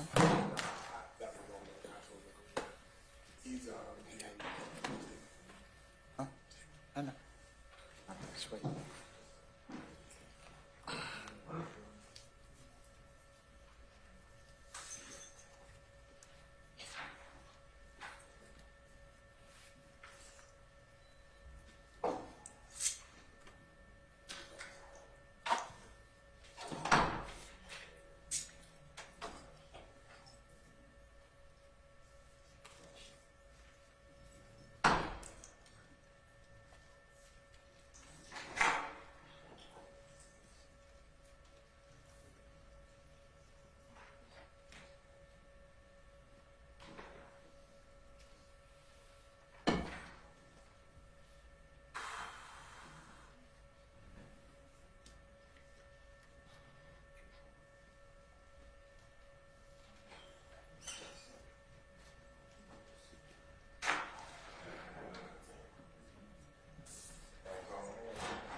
All right, Deputy Ham, is everybody present, sir? Yes, sir. Madam President, Council. All right. Thank you, Sergeant Ingram and Deputy Ham. Okay, all right. Madam, Ms. O'Toole. Yes, sir. Okay, what were you able to find out for us? Your Honor, I did call her on the cell phone number she provided. She didn't answer. However, we have learned thank you. I repeat it. I did call her on her cell phone. She did not answer. I left a message letting her know that I was before you and it was urgent. However, she has sent one email that at least one of the files has been located and that we can pick it up on Commerce at a highway, which we are arranging that to be done now, which would be the Z case. Okay. And there's a couple of Z cases, Your Honor. So the one that is available is Z78742, which corresponds to, we believe, a 1996 armed robbery. So that one file is available. We are also working with the clerk's office to see if we can get a copy of the clerk's file. It will not be the DA's office file, but we're trying to work with the clerk's office to see if they can pull from their systems, whatever system is available, to see if the files are available. Okay, is there any update that will be given to you, ladies? We'll keep working with Ms. Reynolds to see if they can find the other files. We do know that one file we will not have in our possession, which is a child support file or a child abandonment file, which is a 01CR256318. I believe that would be a state court file, so we would not have possession of at least that one. So we know out of this list, 3 are accounted for. We're getting ready to pick up an armed robbery. The 13 SC case is the case that's presently before. That's the case we're currently putting on right now. And then the 01CR case file is a child abandonment file, which we would not have. So outside of that, we'll still continue to work to locate and find the other files, Your Honor. All right. Okay. Can you indicate to Ms. Reynolds, thank you for looking, but can we also have an update tomorrow morning to see when the other files will be available? Yes, Your Honor. Okay, all right. You can communicate that to Ms. Hilton, and she can report that. But I'll just say to the state, until we locate those other files or we've accounted for them, we should put a pause on the beans, okay? Yes, Your Honor. Now, Mr. Steele, for the state court file, you'll have to go to the state court in order to hunt that down. Okay, all right. Okay, thank you, Ms. O'Toole. Appreciate it, madam. Hope you feel better. I'm sorry that accident befell you, but okay? Thank you, Your Honor. All right, good to see you. Good to see you. Okay.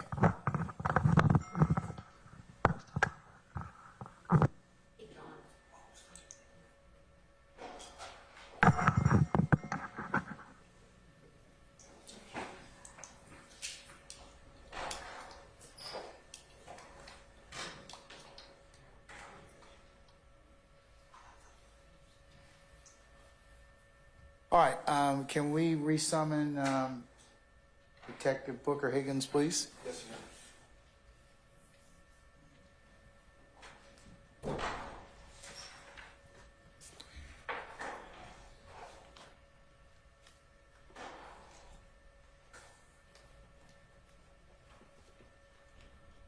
Good afternoon, Mr. Matthews Jr. All right.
All right, Sergeant Ingram, can you summon our jurors for us, please?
All right, ladies and gentlemen, please be seated. All right, thank you, Sergeant Ingram.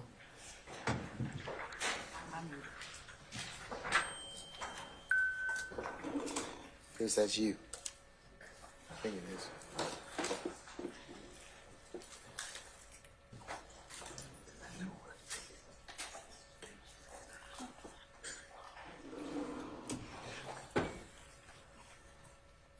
Because I keep hearing that ding.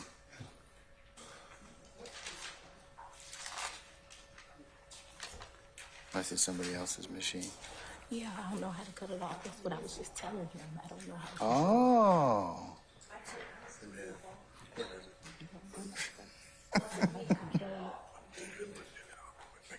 We'll have to apologize to you, I guess.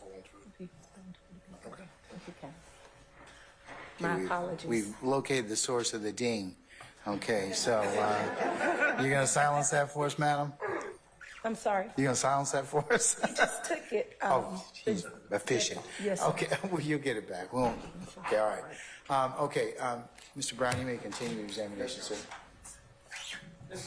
Detective Williams, I'm going to approach you again with what you had, the state had reviewing prior to us breaking for the lunch period, prior to us breaking what has already been admitted into evidence.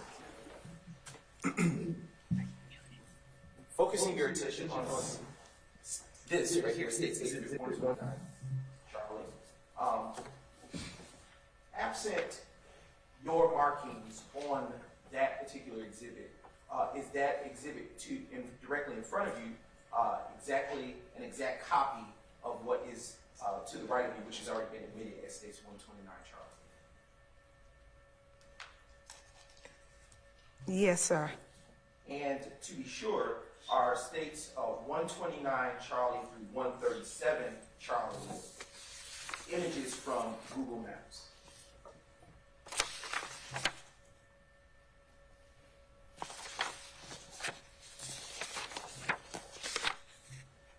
Yes, sir, that's what it says. Okay. And now with the, if we can publish again States 129 Charlie.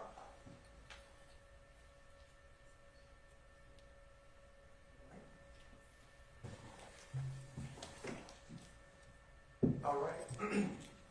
We have a bit of technology here that I want to, if you tap the screen, there, yes, that little marker right there will allow you to illustrate. It should be read already. Now, using the, when you touch it, it's going to create a line or whatnot. Using your finger, can you illustrate the same markings that are on States 129 Charlie on the screen to show where you entered the apartment? Yes, sir. Identical? Yes. Okay.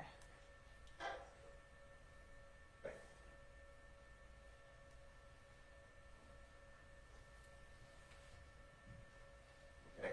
And on States Charlie Alpha, can you, excuse me, using your finger to make identical markings on the screen, show where on States 129 Charlie Alpha you exited the apartment complex?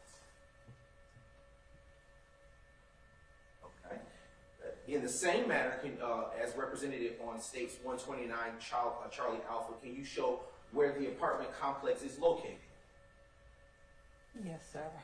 On this. All right. Okay.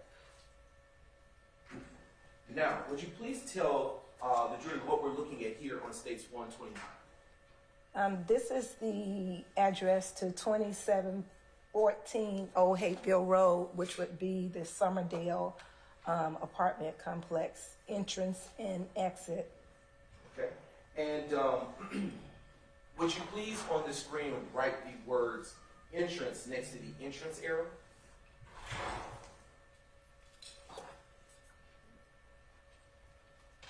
This is kind of not so perfect, okay? All right,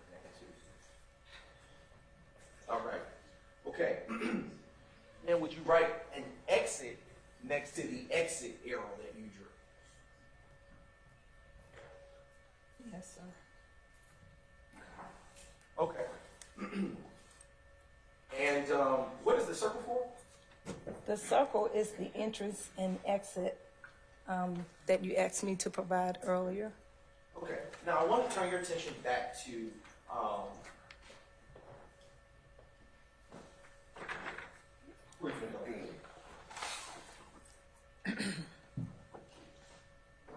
so if you would turn to the demonstratives that are in front of you, I would like to turn your attention to State's Exhibit 130 Charlie Alpha. Okay. If you can clear the screen there in the same place that you annotated, it will allow you to do, yes, a clear button. No. Yep.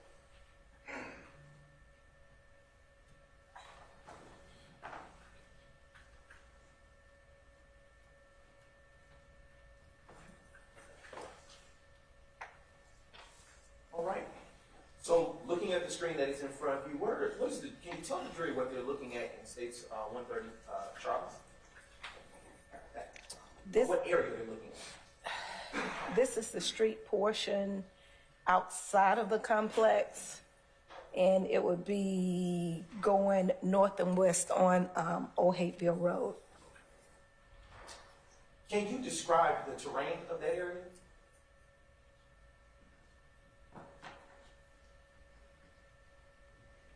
To my right, That's a poor question. Are there hills in that area? it's a slight slope right up in this area, yes, sir. Okay, yes, next exhibit. All right, can you tell the jury what we're looking at in States 131, Charlie? So to the right should be the entrance and the exit of at the lower part to McDonald's. At the top would be the apartment complex, Summerdale. To the left here is the house where the collision took place with the tree. And down below to my left, where this gray car is the retainer wall where the car went airborne. And there's some parking lots right up in here. Can you tell the jury what we're looking at in States 132, Charlie, please? So this is Cleveland Avenue corridor. If you could see further to the top on the right is the traffic light where I said we made the right turn from Old Hateville to Cleveland Avenue.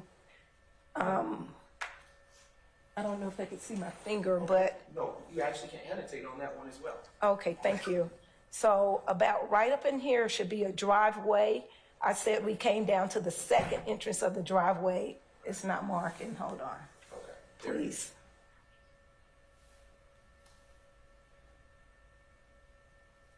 I'm not getting it. Okay, there we are. About right up in here is the first driveway. I said we came down to the second entrance of the driveway right here is where Porter should have pulled in and around. Okay. Can you see the area where your vehicle made impact with the individual in the blue shirt you described? No, sir, not from this vantage point. Okay. You can clear that screen with that feature, and we're going to go to the next exhibit. Okay. All right. Can you please tell the jury what we're looking at here? Okay, this is still Cleveland Avenue. Let's see. Right here is going to be your laundromat and the entrance and exit, because there was a one-way in, one-way out driveway. Down here's the driveway I spoke about earlier that we went into. Okay. And is where you made the initial marking by the sedan that is near the laundry, the initial marking up to your top right? Mm-hmm. Yes. Is that around or about the area where the reddish car made impact with the laundry? It was further back, but it's about in the area. Okay. Next slide, please. And if you would click, yes, ma'am. Thank you. And can you please tell the jury what we are looking at in States 134, Charlie? So this is Old Hateville Road, north and southbound. 1 second, please. Right here is the Summerdale Apartments. Here is the entrance and exit for McDonough. And this is the retainer wall and the parking spaces that I spoke about where the cars were lined up and parked. Yes.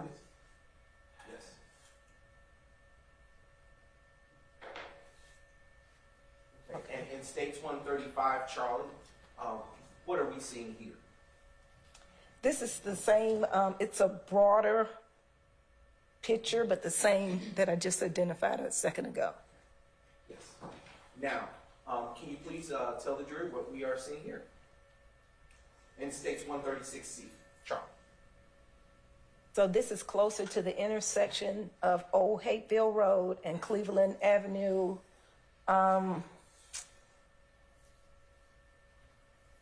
Right here again is the entrance and exit of the laundromat. And further down over here would be the parking lot, the little mini mall that I spoke about earlier. Can you see any other businesses in this exhibit of States 136, Charlie? Yes, sir, I can. What businesses do you see? The McDonald's that I mentioned in my earlier testimony, and then the BP on the right-hand side, which is across the street from each other. is it fair to say that the McDonald's is on the left side across from the BP? Yes, sir, that would be correct. Next exhibit, please. Okay. And, and Detective Booker Higgins, can you tell the jury what we are seeing here in States 137, Charlie? So this is the small plaza that I mentioned earlier. In this plaza was a barber shop, other little mini stores along from where it says Profile Institute, along to the left side of that. Okay. And in this area, can you tell the jury whether you see the area where your vehicle impacted the individual, the suspect in the blue shirt that you described? No, sir, not from this vantage point. Can you, with your finger, using the annotation on the screen, show where that would have been? I try to draw an arrow to the left. Okay. So slightly outside of the frame, but within that same plaza, is that fair to say? Yes, sir.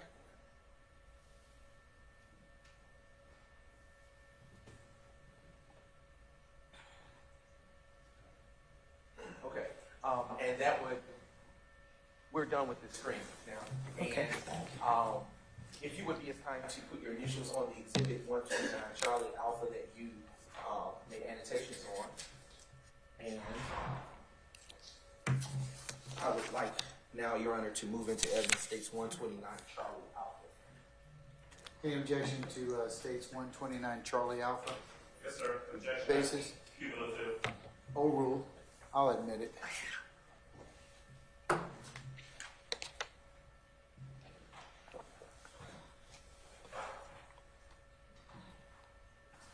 A few more questions, Ms. Booker Higgins.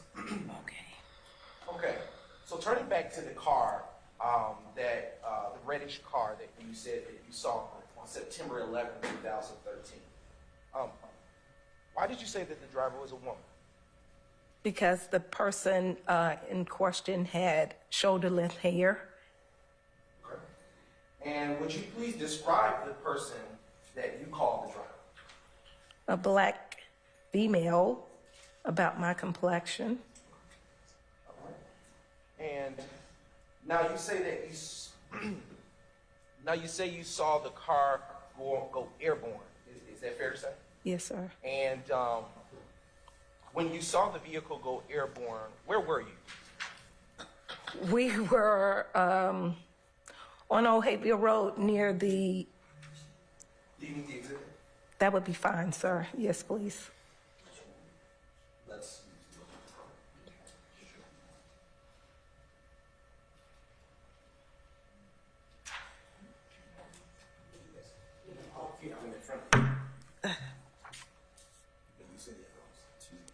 I would prefer this one a little bit better.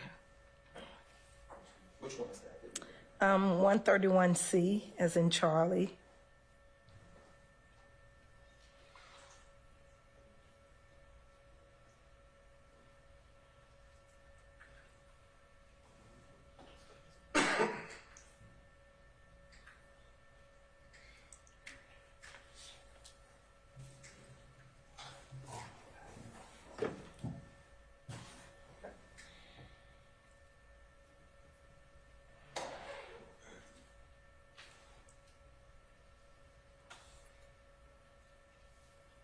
And for the record, let the record reflect that Mrs. Booker Higgins is looking at States Exhibit 131 Charlie. Yes. Okay. Now you may answer if you will, and please pinpoint by way of the annotation where you were about when you saw the vehicle go airborne. About right along in here, a little up further than this bus. Okay. So would that have been directly in front of the home that was ultimately impacted by that same vehicle? Yes, sir. Okay. And about how far from the vehicle, the reddish vehicle, were you when you saw it go airborne?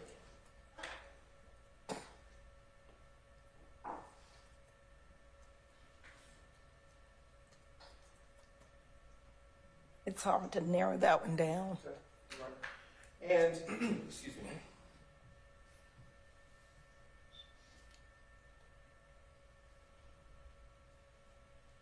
And earlier on testimony, you said you saw some individuals, you saw 3 to 4 males get out of the vehicle. excuse me, did you see 3 to 4 males get out of the red car after it went airborne? After it crashed, yes, sir. Yes. Okay. Basis. Overruled. Okay. Where were you when you saw the individuals exit the vehicle? We were still on Old Hateville Road. As I indicated earlier, there's a slope where you can look over and down to the right. Was your car moving when you saw the 3 to 4 males get out of the vehicle? Absolutely. And where's the dog shot?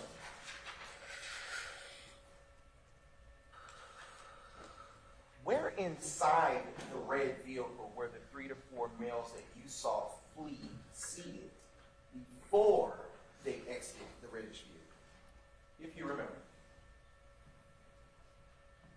In specifics, I know there was a driver and a passenger and a rear passenger, but where they were seated, as far as who was seated, I don't know. Did you see the guy in the red shirt that you saw earlier exit the vehicle? At some point, Do you know which direction he ran? no, sir. Did you see the guy in the blue shirt that you were earlier that you described? Yes, sir. Did you see what direction he ran? To the right and in the rear of the laundromat.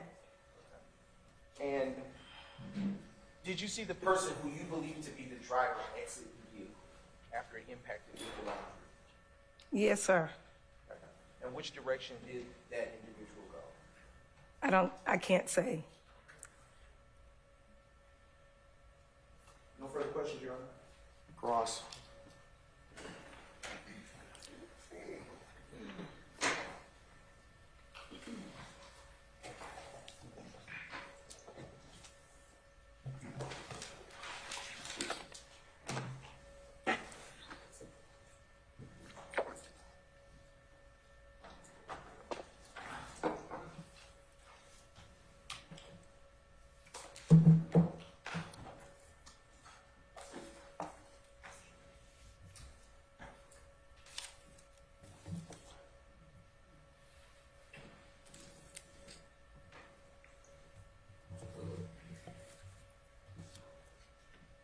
Ms. Booker Higgins, good afternoon, ma'am.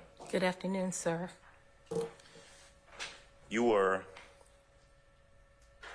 with 10 years past it now, but back in 2013, you were an Atlanta Police Department police officer, correct? A police investigator. Okay, an investigator. Is Yes, that the sir. same as a detective? I'm sorry? Is that the same as a detective, or? Yes, sir. Okay. Back in 2013, how long had you been with the Atlanta Police Department? Over 20 years. Okay. I can't put the exact number where you want it.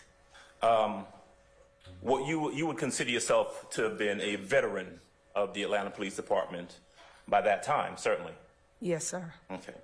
You had been trained as a police officer, as an investigator, and had worked for at least 20 years at that time. Does that sound about right? Yes, sir. Okay. You would agree with me that the objective of any police investigation is to uncover whatever evidence you can. True? True. You would agree with me that as an investigator or police officer, that what you would want to do would be to observe. If you saw a crime in commission, observe as best you can so you can record it or testify about it sometime later. That depends on the extenuating circumstances. Sure. Well, you certainly want to do the best that you can. True? Yes, sir. And in fact, one of the reasons that you write police reports soon in time after the incident occurred is so that you can document the things that you saw, that you did, or that you observed at that time. Is that about right? Yes, sir. Okay. In this case, for example, back in September 11th of 2013, you in fact wrote a police report, did you not? Yes, sir. And this was an incident where there was a lot of investigation that took place. Isn't that true? That's fair to say, yes, sir. In fact, not only was there an investigation surrounding the incident, and when I say the incident, this guy in the red shirt, Walter Murphy, who was shooting in the parking lot, but there was also an investigation in regards to Officer Robertson. I'm going to object on both cases, Your Honor. Asked and answered, and this is testimony by counsel. Asked and I answered mean, by excuse me, this is assuming facts, not evidence, and counsel is testifying. I'll sustain as the facts on them, but you can rephrase, sir, if you want to explore. Okay. Was there an investigation that took place? Yes, sir. Okay. Was there an investigation in regards to the gentleman shooting in the parking lot? Yes, sir. Was there an investigation that took place in regards to Officer Robeson L's shooting of the individuals in the car? Objection. Assumes facts, not in evidence. I'll overrule that objection. She can answer it if she knows. Was there an investigation in regards to Officer Robeson's shooting or discharging his firearm? Yes, sir. Okay. Were you, in addition to writing a police report, were you questioned by detectives who were charged with investigating this incident? Who was in charge? Yeah, who were charged with investigating the incident? Yes, sir. You remember a Detective Quinn? Quick? Quinn. Oh, Quinn. Yes, sir. Okay.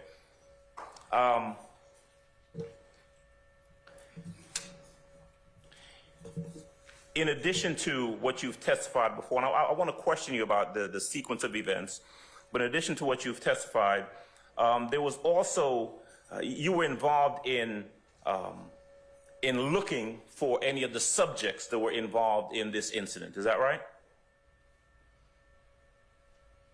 Was I involved in? All right, Can you rephrase that, please? I'll be happy to. Thank you. As a matter of fact, let me take it in sequence. All right. This incident occurred on the morning or around midday of September 11th, 2013. Is that true? Yes, sir. You and investigator or Officer Robeson L and Officer Porter were investigating a separate incident that morning. Is that true? That's correct. You referred to it as a robbery. Was it a robbery or was it an aggravated assault that was being investigated? According to my statement, it was an alleged robbery. Okay. You and the other officers had gone to a location first. Is that true? Correct. Left that location, correct? Yes, sir. Now, you said that from there you went to Summerdale Apartments, but in fact, you actually went back to the station first before you went to Summerdale. Isn't that true? No, sir. No, you don't remember it like that? No, sir. Okay. So your recollection is that you left the first apartment complex and you went directly from there to Summerdale. Is that your testimony? Yes, sir, it was. Okay. You got there and there were three of you in the vehicle. It was you, Officer Robeson L, and Officer Porter, correct? Yes, sir. Officer Porter was driving. Yes, sir. You were in the back seat. Yes, sir. By the way, is Officer Porter still an officer with the Atlanta Police Department? To my knowledge, she is. Yes, sir. Okay. And I presume you were subpoenaed to appear today to testify. Is that right? Yes, sir. All right. You waited outside before you were brought in to testify. True? Yes, sir. Officer Porter out there? Not that I... I'm going to sustain the objection. Okay. So y'all get to Summerdale Apartments, and the vehicle that y'all are in go into Summerdale Apartments. True? Yes, sir. All right. Porter's driving as y'all go through, correct? Yes, sir. In fact, y'all actually followed a gray vehicle that had two young black men in the car. Is that true? I don't recall that. Okay. Do you recall how you got into the apartment complex? More than likely following another vehicle. Okay. That is your recollection or your guess? My guesstimation. Okay. You go into the complex. At some point, there are gunshots or shots that are heard, correct? Yes, sir. You said that there was some sort of, and I don't want you to say what anyone else said, but there was some discussion in the car about the sound or whether it was gunshots or anything like that. Is that fair? Yes, sir. Okay. You heard those shots. You, and I'm talking about you now. You heard those shots, correct? Yes, sir. You're headed towards the area of those shots. Yes, sir. All right. Now,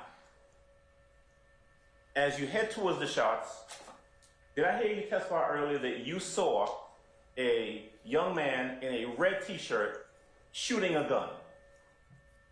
Yes, sir. Okay. Now, just to be clear, you testified that under direct examination that earlier in the day, y'all were looking for someone with a red T-shirt on. Remember that? Yes, sir. I know I'm jumping ahead a bit, but the person in Summerdale who you saw shooting the gun, who would later on be taken into custody, also had a red t-shirt on, correct? Yes, sir. That's not the same person that y'all were looking for earlier. Isn't that true? I have no idea. Only Investigator Roberson can attest to the person because he was familiar with whoever he encountered that morning. Well, did Detective Roberson ever at any point indicate that the person in Summerdale with a red t-shirt that was shooting that gun is the same person that y'all were looking for that morning? And I'm going to object, Your Honor. Basis. This is hearsay and it calls for speculation. Let's stay in the question.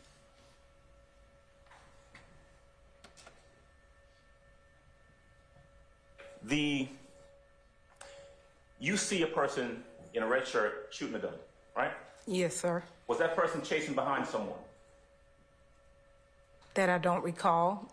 Okay. The only thing that you saw was someone running and shooting. Is that the way you put it? Yes, sir. All right. You were inside the car when you saw that? Correct. Yes, sir. Officer Roberson L. was inside the car when you saw that?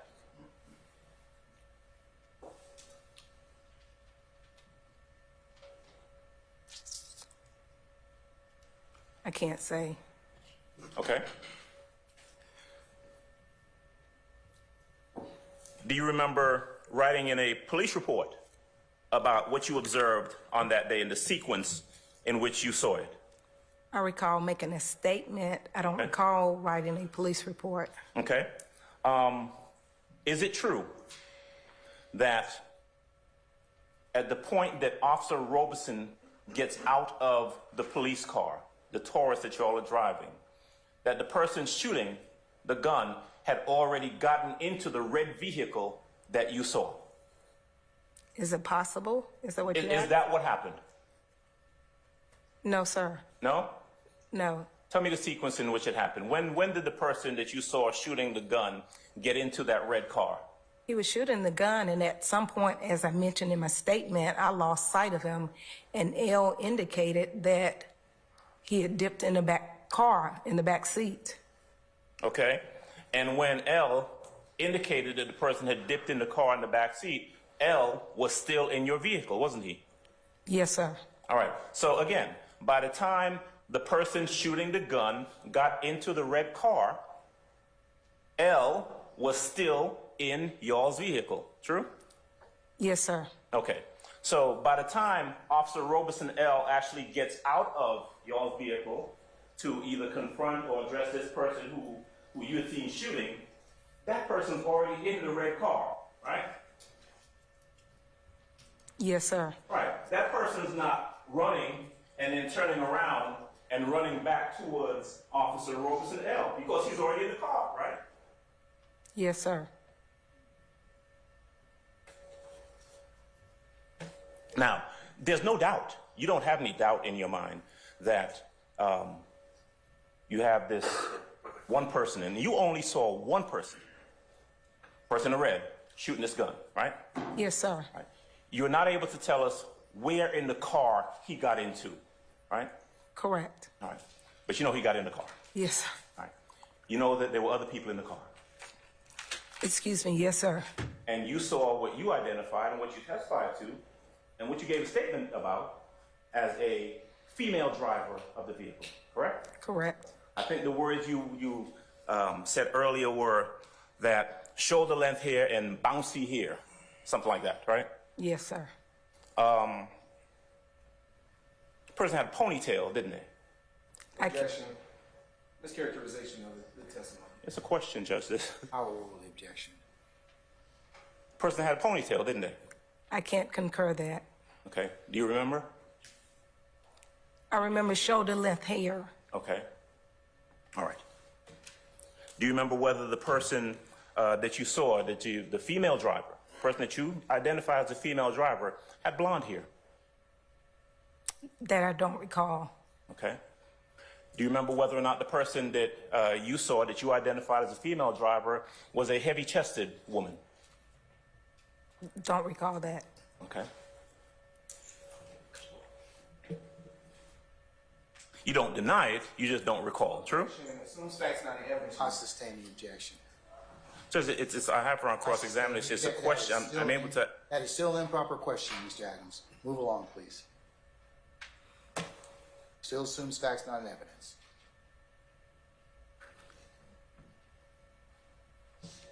If I heard you correctly earlier, you were,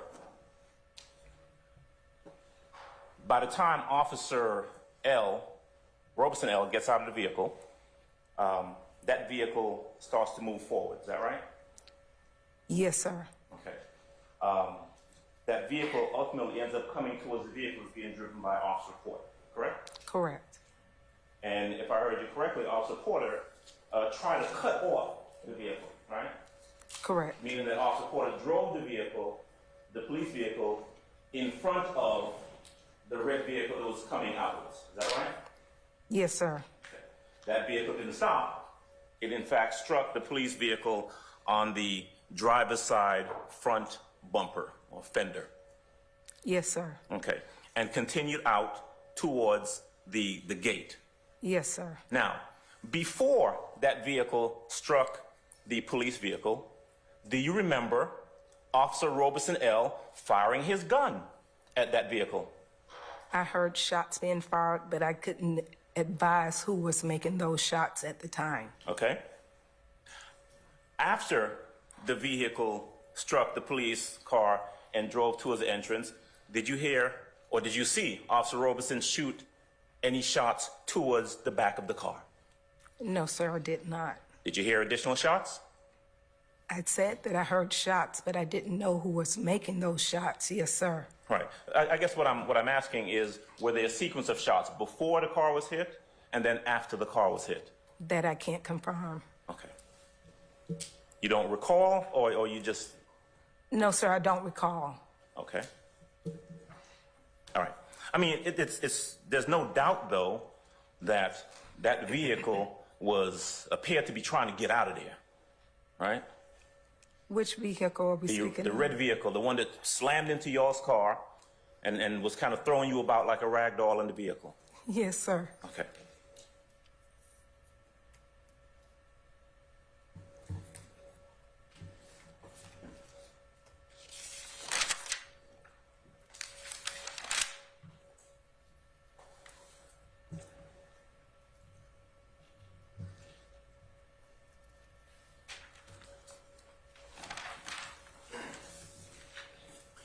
Before the collision, before the gunshots that you heard, and when I'm talking about after that guy with the red shirt got in the car, right? Now talking about when you first saw him running and shooting, right?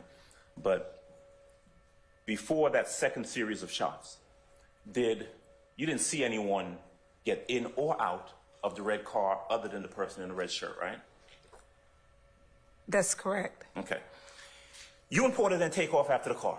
Porter's driving, you're in the back seat. True? Yes, sir. All right. The car is driving pretty violently and slams into the gate at the front of the apartment complex, right? That's correct. Goes out of the gate, goes through the yard that we saw in the pictures earlier, and ends up flying over a wall and ending up down at the coin laundry. Yes, sir. All right. You see this. Yes, sir. Y'all are pulling up. Y'all are in a vehicle pulling up, but you're able to observe what's happening with that red car, right? Yes, sir. And you're able to observe that individuals get out of the car, and I think your words were, they scattered, correct? Yes, sir. Now, would I be correct in saying that the person who had on the red shirt did not scatter because he was on the ground? I have no idea. I didn't get to that parking lot to look in the car. Was there someone, at some point, either then or afterwards, was there someone in a red shirt who with a gunshot wound sit on the ground? Objection, Your Honor. Basis. It assumes facts not in evidence and I sustain the objection. Your Honor, that's been testified to. You can rephrase and ask her some other questions. It doesn't assume facts and evidence, though. The objection is simply incorrect. I sustain the objection. I've given you the opportunity. You can rephrase and elicit the information, okay? Yes, Your Honor. At any point, did you see the person in the red shirt that you seen earlier with a gunshot wound? No, sir. Okay. Was there anyone with a gunshot wound with a red shirt on, laying on the ground? Not that I witnessed. Did you see anyone else with a gunshot wound? Right. That's the answer, and it calls for speculation. I'll overrule the objection. She can answer it. Other than, you say you didn't see a red, I'm not talking about a red shirt now. Come back to that. But did you see anybody else who had received a gunshot wound of people in the car? No, I did not. Okay. The person that you identified as running from the car with a blue shirt, did you say that you could tell us where that person came from in the car? No, sir. Okay. What about the person that you identified as the lady? Where did that person come from or go when the car came to rest at the coin laundry? I don't know, sir. You and Officer Porter are in the vehicle, and at some point, I think your words were that the guy in the blue shirt, quote, made contact with y'all's car. Yes, sir. Right. I mean, Officer Porter hit him, right? He was struck by the vehicle. Oh, he was struck. I mean, he had a broken arm, didn't he? I don't know what his injuries were. Okay. After this person in the blue shirt who had been in the car, came out of the car, ran, and was struck by the car driven by Officer Porter, did you have any interaction with that person? Yes, sir. Okay. What interaction did you have with that person? I'm not asking about any conversation, but what interaction did you have with that person?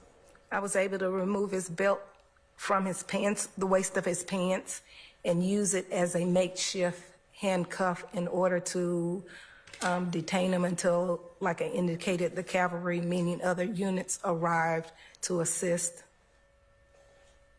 Okay. And where did that take place? In the parking lot where we viewed about the barbershop. Mm-hmm. So it would have been on Cleveland Avenue in that plaza. Is that at the same location where the coin laundry is? No, sir. Okay, it's a bit further, right? Yes, sir. Okay. Now, after you detained that person in the blue shirt who came out of the car, right, did you have occasion to go back to where the red vehicle was by the coin laundry? No, sir. Okay. Did you, after detaining that person in the blue shirt who came out of the car, did you have occasion to assist any other officers of the cavalry, as you described, who came to assist? Did you have occasion to assist them with searching or anything like that? No, sir. All right. I presume that you had to get on the radio to advise what was going on, true? Yes, sir. And you were able to talk on the radio as well as hear what was coming over the radio, right? Yes, sir. Okay. Am I correct then that you would have, well, did you give a description of the individuals that were in the car? I don't recall. Okay. But it's possible. All right. It's possible that you could have given a description? It's possible. All right. Did you assist in trying to locate any video from either the coin laundromat or any of the other business establishments in that little mall area? No, sir. Okay.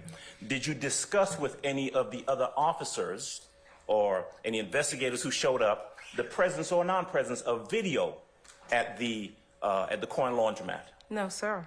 Was there ever any point where you assisted officers or asked officers to allow a green truck, green Tundra, to come through so that the owner of the laundromat could access the video? Did you say something to someone over the radio about that? Your Honor, as soon as facts not in evidence. I stand in objection.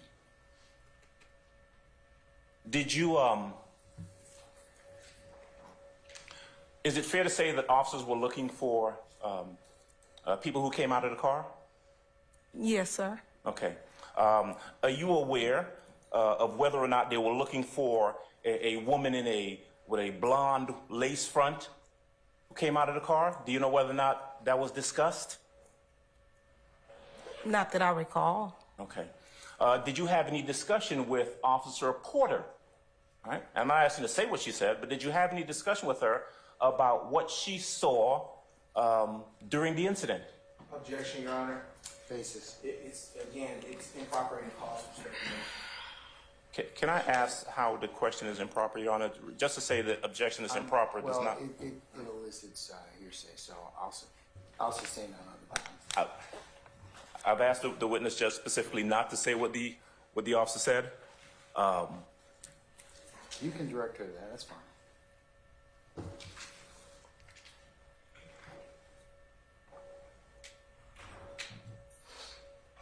Would it have been commonplace, right, as an investigator or an officer who was involved in an incident, would it have been commonplace for you to relay as much information as you could to either other officers who are looking for suspects or investigators who are investigating the overall incident? Would that have been about right? Yes, sir. Would it have been normal for you to do that? Not necessarily. Whoever had the valuable information would. Right. Well, you were involved in the incident, right? Yes, sir. Officer Porter was involved in the incident, right? Yes, sir. Officer Robertson L. was involved in the incident, right? Yes, sir. It would have been commonplace, it would have been normal, it would have been expected for the three of you to discuss with either investigators or other officers looking for suspects what you all saw. Basis. This is, one, again, the same objection that we had prior, Your Honor. It is hearsay, it calls for speculation. I sustain the objection.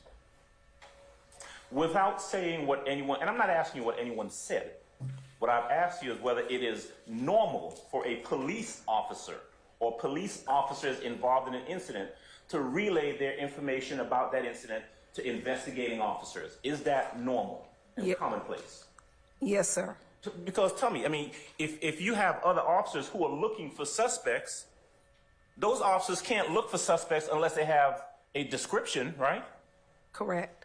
And if officers arrive on the scene and they're looking for suspects, they would want to get that information from the individuals who observed the incident, right? Yes. Objection and speculation again, right? She's a police officer. I'm gonna overrule the objection on that. And in this case, you had an observation because you saw the people involved in the incident, right? Objection vague. I'll sustain this to that. You can rephrase, Mr. Adams. Yes, sir. Yes, sir. I will. Do you the person that you the blue shirt guy, right? Actually, let me back up. So in the car, we know there's someone with a blue shirt, right? I didn't know that before. Well, you saw someone with a blue shirt come out of the car, right? Correct. Okay, so in the car, we know there's someone with a blue shirt, right? Okay. We know there's someone with a red shirt, right? Yes, sir. The lady, right, who was driving the car, what color was she wearing? I don't recall. Okay. You said that you saw either 3 or 4 individuals in the car? Yes, sir. Okay. And you testified earlier, you said when the vehicle came to rest by the laundromat, you saw 3 to 4, you said 3 to 4 black males scattered. Is that what you said? Yes, sir. Okay. Did you mean 3 to 4 black males, or did you mean three black males and maybe a black female? Objection. Ask and answer, Your Honor. It's improper. I'm gonna overrule the objection. Did you see a lady scatter too? The lady that you saw driving? No, sir. No? So did the lady stay inside of the car? No, sir. As I indicated, they all scattered. Everybody in the car? That was in the vehicle. That would include the lady driving the car, right? Objection. Ask and answer. I sustain the objection.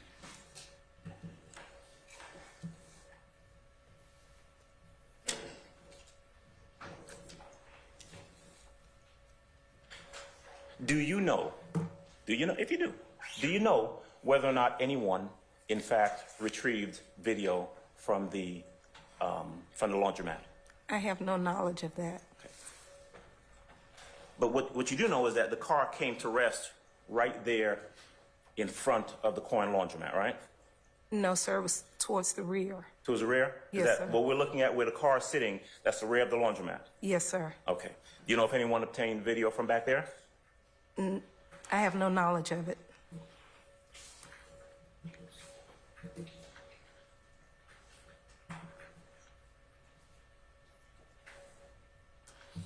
What is when you hear on the radio right? The police officers listen to. When you hear something like Phoenix or Phoenix 1, what's that referring to? Objection. What is the objection? It's relevant, Your Honor, and it also is calling for speculation. There's been no testimony that she knows what this is about. That's why you ask a question, I'll Judge. overrule the objection. I was first see whether or not she knows anything.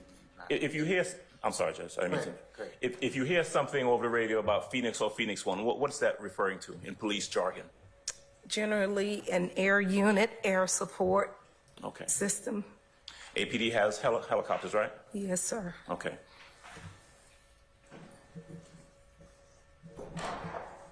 Are you aware of whether or not air unit or air support or Phoenix was called out on this day? I don't recall.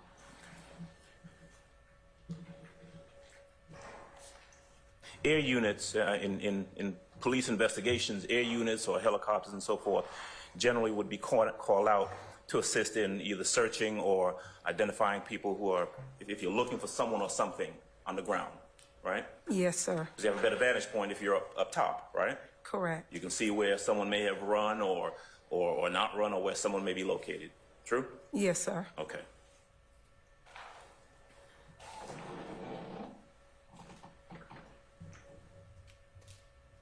Did you at some point come to find out the name of the person in the blue shirt that you had taken into custody? I don't recall. Okay. Did you at some point come to find out the name of the person in the red shirt that you saw during the shooting? Don't recall that either.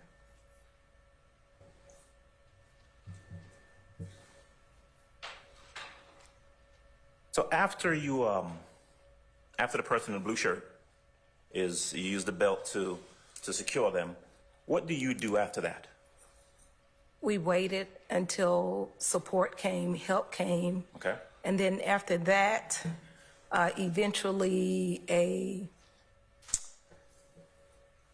the command staff showed up, which was like a vehicle that could be described as a Winnebago, and we were ushered into that Winnebago.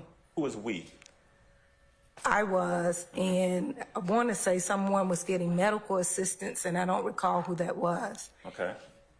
Okay, were the person getting medical assistance in the same Winnebago type vehicle as yourself? Just standing by. Okay. I'm sorry. Standing by, yes. Okay. Who else was ushered into that Winnebago? I don't recall who the other individuals might have been or if there weren't anymore. Okay.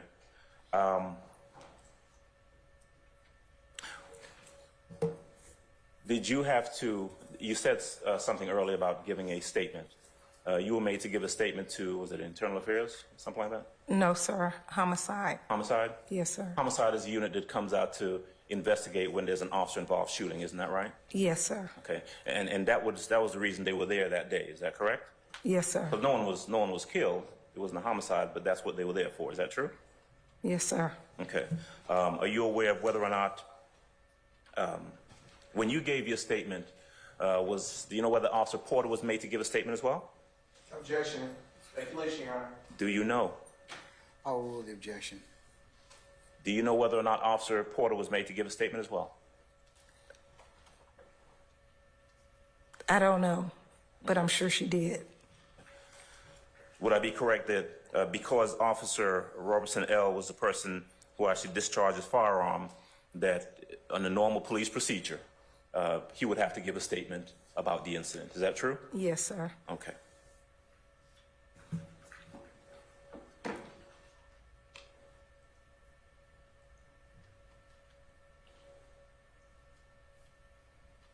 Was there ever any point where you were asked to compare any statement that you had given to statements given by anybody else, specifically Officer Porter or Robertson L? No, sir.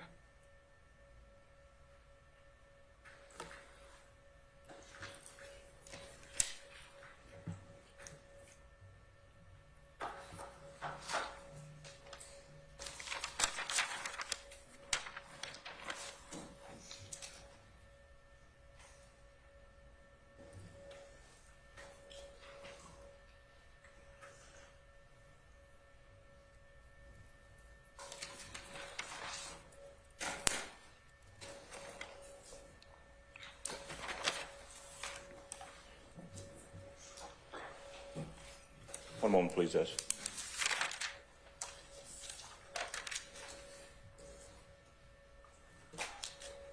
Were you ever, at any time after, actually, strike that. Let me back up a little bit. Is that kind of sum and substance of your involvement in this case? Everything that you testified to thus far? Can you please repeat that? Is that about the sum and substance of your involvement in this case? Yes, sir. In other words, you weren't tasked with investigating anything after, from the time that you got the guy in the blue shirt who came out of the car, and waited for other police officers to respond. That was pretty much it for you. Yes, sir. How about testifying? Were you ever called to testify in any proceedings after that day in regards to that case? No, sir.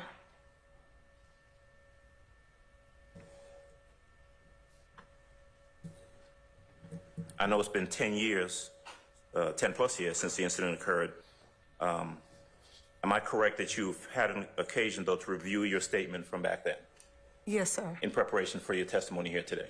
Correct. Okay. You've had occasion to discuss with the DA's office what you recall happening and what you saw and what you did on that day. Is that about right? Yes, sir.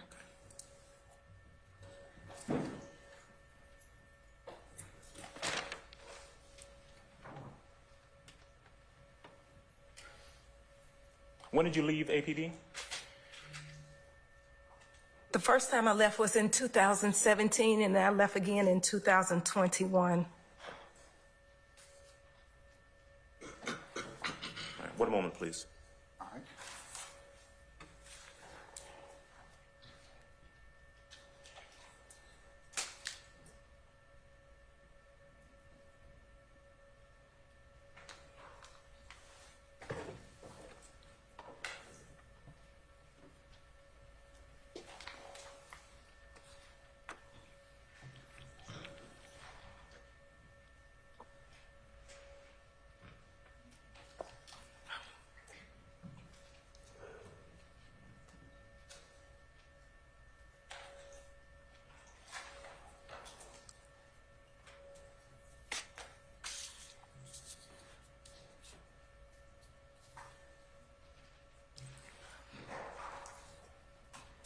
Ms. Booker Higgins, I wanted to look back and at something you said earlier and ask you a question about it.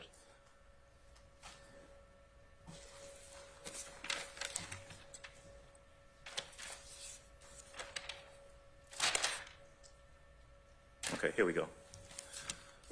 Blue shirt guy in a blue shirt, saw come out of the car. I think I heard you say that you saw that person get out of the car and he jumped the fence. Is that what you said? There's a fence there in the back. Okay. You did not see two people in white T-shirts jumping the fence in tandem with the guy in the blue shirt, did you?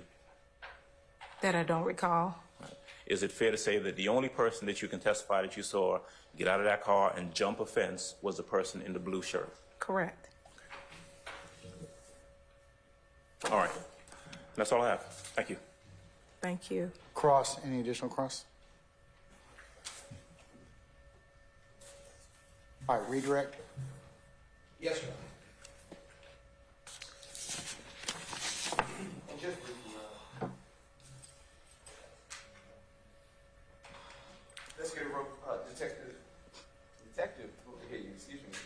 You were asked on cross about whether you and Investigator Robertson L, were in the car at the same time the male in the red shirt was shooting. Do you remember whether you said that in your statement?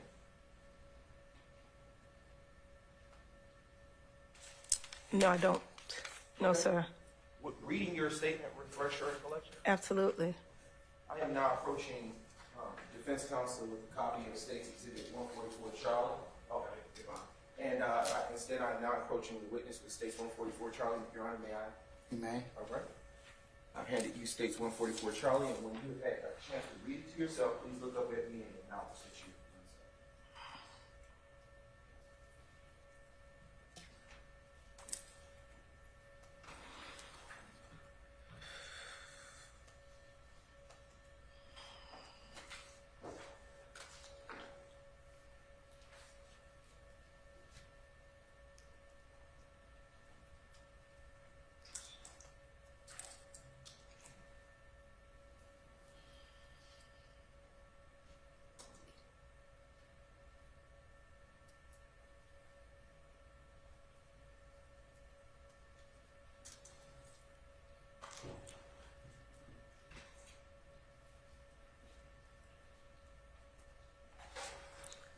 Yes, sir.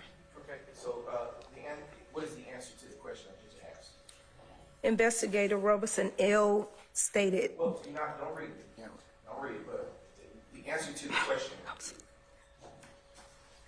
Okay, let's do this different. Do you remember what is exactly all that you said in your statement?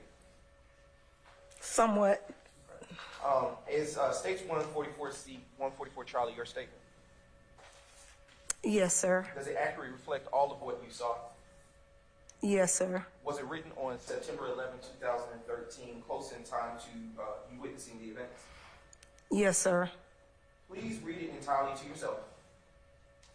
And if you need, but if you don't. Once you're finished reading it, just look up the counsel and let them know you're done, okay? Yes, sir. I'll take as much time as you need, madam. Thank you, sir.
Okay. Do you ever say in your statement that Investigator Robertson L was inside the car at the time that the male in the red shirt was shooting? Yes, sir. Where? Where in your statement? Did I say those exact words? Oh, no, sir. You were asked about your statement on cross. In your statement, did you say that you saw the male shooting? Yes, sir. Do you then say that Investigator Robertson L jumped out of the car? Yes, sir. And do you say that the driver? I'm going to object to. Basis. He's testifying, and she's simply reading the statement at this point. That's incorrect. All right. I'll sustain this to foundation. Okay.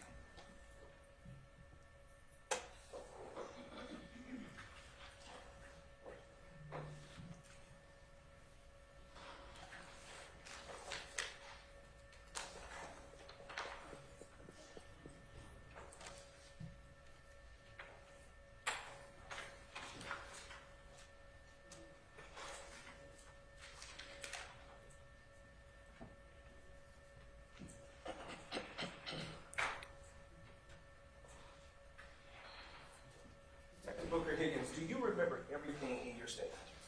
Every single thing? No, sir, I do not. Is that statement an accurate reflection of the events that you recorded on September 11, 2013? Yes, sir. Your Honor, at this time, the state tenders exhibit 144 Charlie as a password recorded resolution. Any objection? Yes, it's lack of foundation.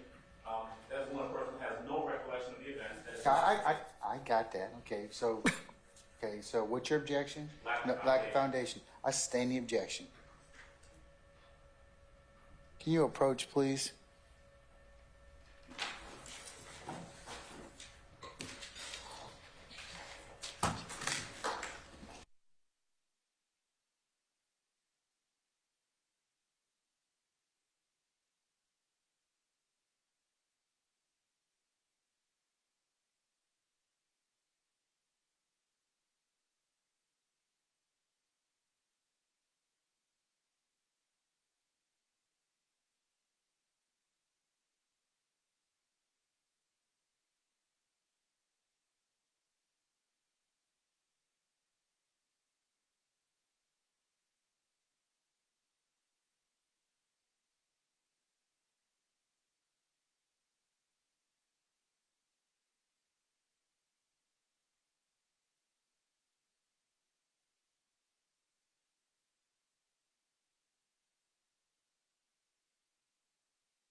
We're going to take a stretch break at this point in time, okay? So let's just take one for about 15 minutes, use facilities, get some coffee, and we'll see you back in about 15 minutes, okay?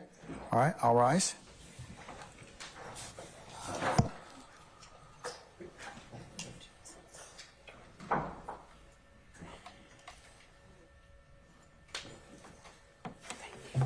Detective, you can take your break at this point in time, too. Okay, just don't discuss testimony with anybody except the attorneys, okay? All right, we're in recess.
right.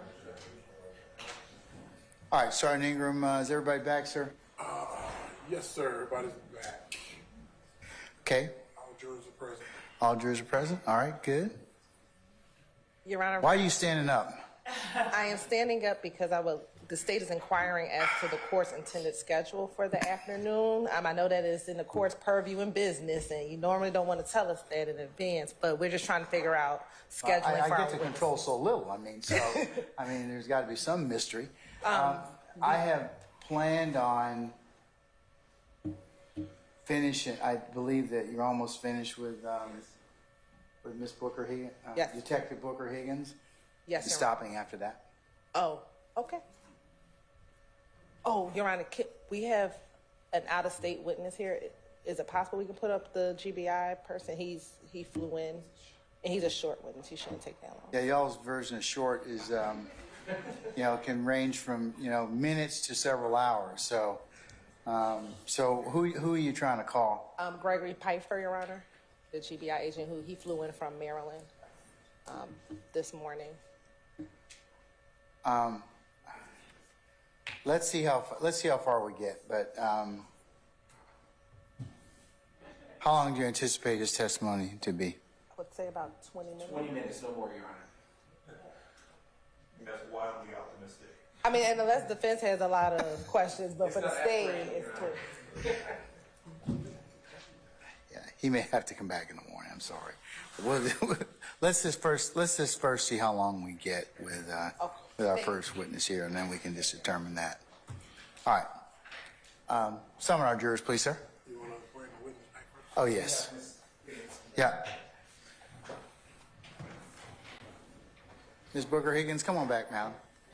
All right, thank you. All right, summon our jurors, please, sir.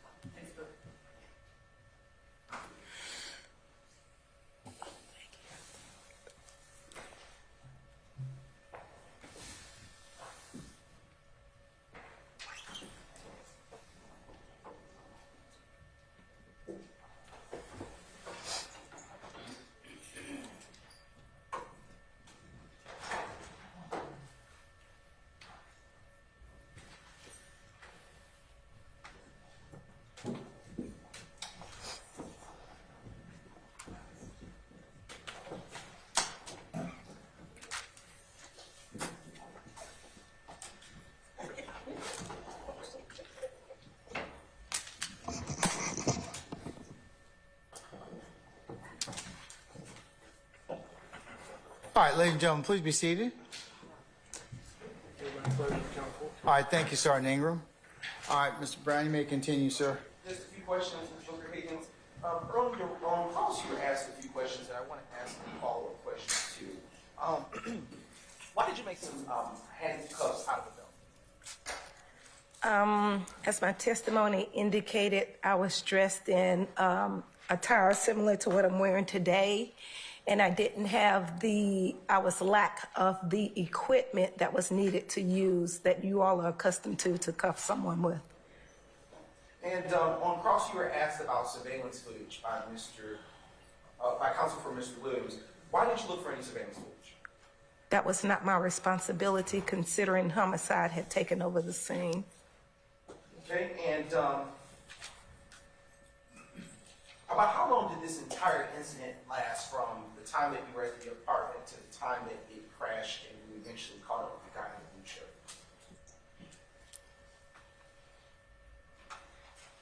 shirt? Swiftly, 3 minutes, 2 minutes, I don't know. And is it fair to say that it was a fast-moving situation? Absolutely. And do you know for a fact in that fast-moving situation that it was a female in the car? At what point? The entire situation, do you know for a fact as you sit here today? I assumed that there was a female in the car. No further questions. Any recross, sir? All right. All right, so you assume there was a female in the car because you saw a female in the car, right? Objection. I sustain the objection. Why don't you rephrase? All right. Okay. Did you see a female in the car?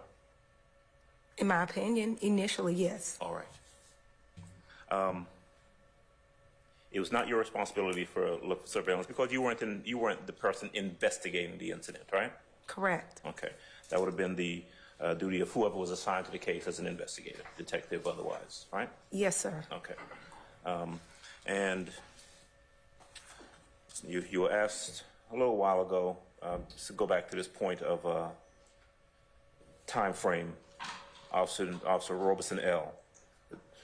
Regardless of how you phrased it in your report, bottom line is the person in the red shirt shooting a gun got in the car before Robeson L. got out of the police car. True? Objection. Ask the answer. I'll overrule the objection. Go ahead. Isn't that true? No, sir. No? Tell us sequence how it happened. Didn't you say that earlier? I mentioned earlier that Robeson L. advised that the person in the red shirt dipped or jumped into the back seat of the vehicle. Yes. So he was in the vehicle. Right. The person in the red, when Officer Robeson said that, Officer Robeson L. was in your vehicle, right? Yes, sir. Right. So when he says the guy dipped into the vehicle, he was talking about the guy in the red shirt, right? Correct. Talking about the guy in the red shirt dipping into the red vehicle, right? Yes, sir. All right. So the guy in the red shirt dips into the red vehicle, and it's after that that Officer Robeson L. gets out of your car. True? Yes, sir. All right. There we go.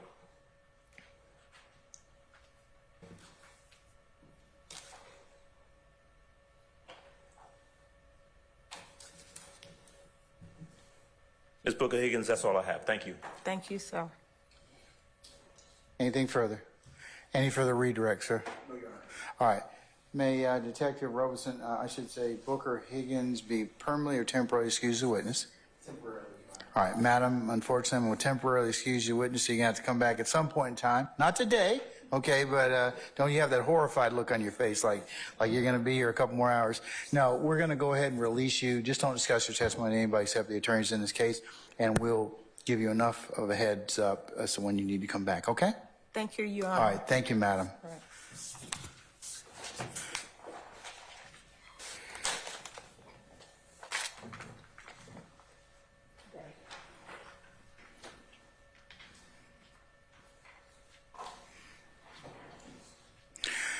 All right, ladies and gentlemen, with your permission and concurrence, we're going to take one additional witness, and then we'll call it a day. Okay? All right, sir. Do you have to? I mean, is it really necessary? Does it relate to this witness? Yes. All right.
All right. Sergeant Ingram, can you summon our jurors for us, please, sir? Thank you, sir.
All right, thank you, Sergeant Ingram. Ladies and gentlemen, please be seated.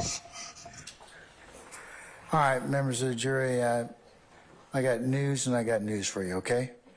All right, the news is that we're still working, and the other news is I'm going to recess you for the day, okay? So, remember I told you these things kind of happen, and we appreciate your patience in advance. So what we're going to do is recess you, and then we'll come back tomorrow morning if I could get you all to be here for 9 o'clock, and then we'll start between 9 and 9:30 tomorrow morning, okay? All right. What ministerial inquiry do you have of me? Anyone? Okay, all right. Let's go through your customary ad nauseum admonitions. Please remember to leave your notepads in the basket in the back. Don't discuss anything that we have covered otherwise in court with your fellow jurors or any third parties or at home or as you are leaving on whatever conveyance or how you're getting home. Please don't go by and visit any of the scenes or do any extra research on any other outside sources. And please do not listen to any news events, either mainstream or alternative media that may be written about this case. As you remember what I told you, you can only consider what is presented within the four walls of this courtroom. So, and ladies and gentlemen, again, as I've said before, thank you for your patience that you've given us and will continue to give us in the resolution of this matter. So unless you have any inquiry of me, I've gone through the schedule with you for the next several days. That seems to be holding. And unless you have any other questions of me, we'll see you tomorrow morning for 9 o'clock, okay? All right, okay. All rise.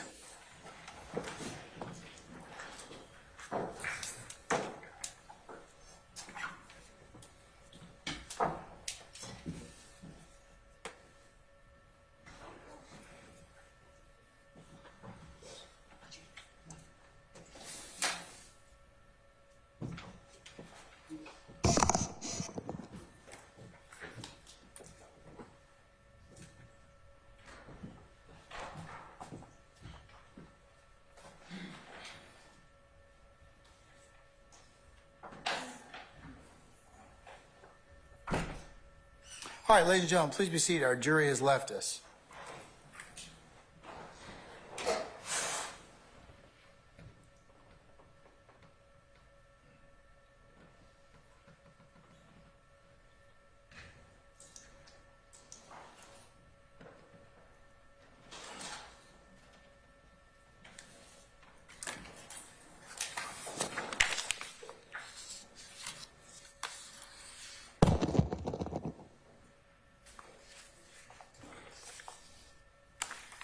All right, let me take up a matter. Mr. Weinstein, it's been brought to my attention that you filed a motion on or about the 1st of December of 2022 in regards to suppression of statements purportedly made by your client. And we have not scheduled said motion. So I need to ask the state, would you be in a position to for us to hold that motion, and I'm thinking about, ladies and gentlemen,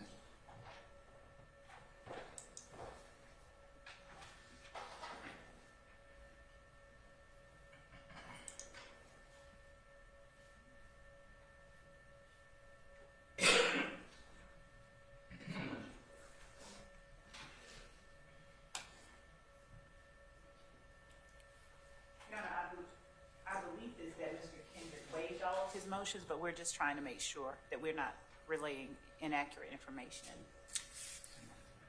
That motion was not waived. It was the other motions that we filed in, I believe, May or June of 2023, but that earlier motion from December 1st, 2022 is not waived. Wait. okay. But, Judge, he waived all of them in 2023. So if it was one that he filed in 2022, he waived it when he waived all of the motions in 2023. So our position is that he waived,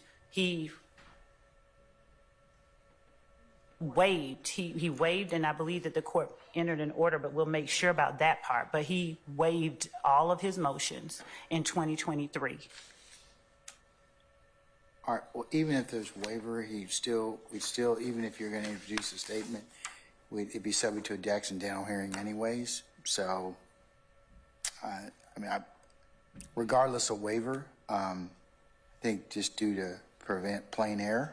Understood. Fair enough. Probably should go ahead and probably hear that, okay? Considering that it is, if that motion is in the form of a Jackson Daniel, since it does pertain to his statement, then we would just ask that the court allow us an opportunity to bring in the witness. Well, that's what I was inquiring. I mean, it's a motion to suppress statements of a defendant. And to me, if you were going to introduce it, I'd still have to stop and do a Jackson Daniel. That's even right. if he didn't file a motion, just to be on the safe side. So I'll take a look. I would entertain it as such. I'm thinking right now,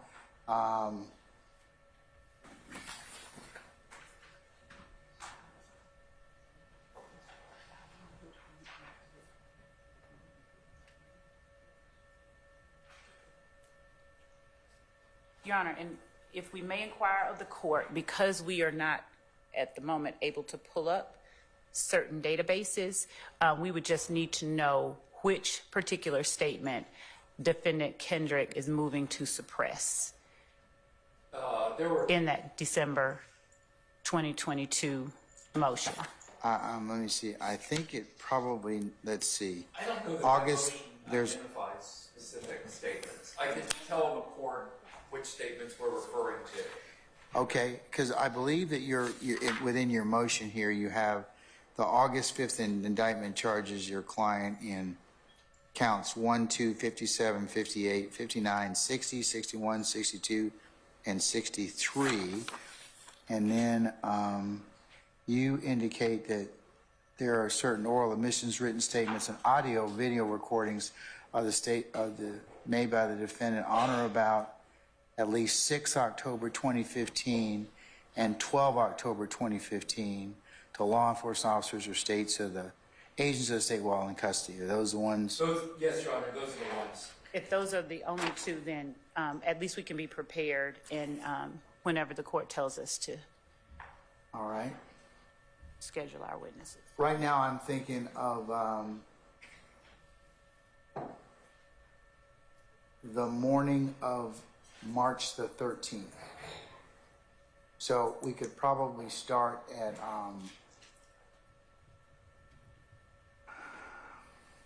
no, let me know. I've got some of this one.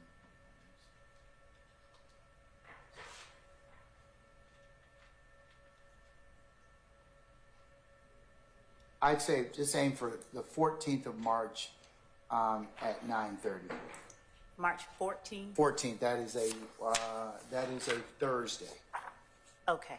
Thank you, Your Honor. And if there's any issue regarding availability, medical appointments, or anything like that, we will let the court know before the end of the week. All right.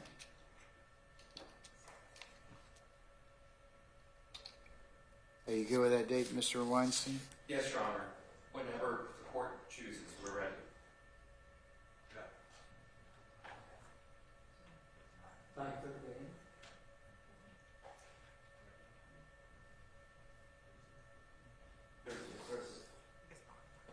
All right.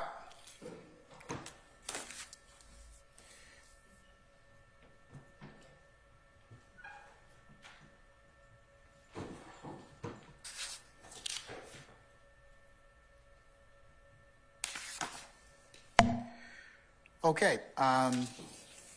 Any other ministerial inquiry with me? Not from the state judge. Thank you. All right, so tomorrow morning,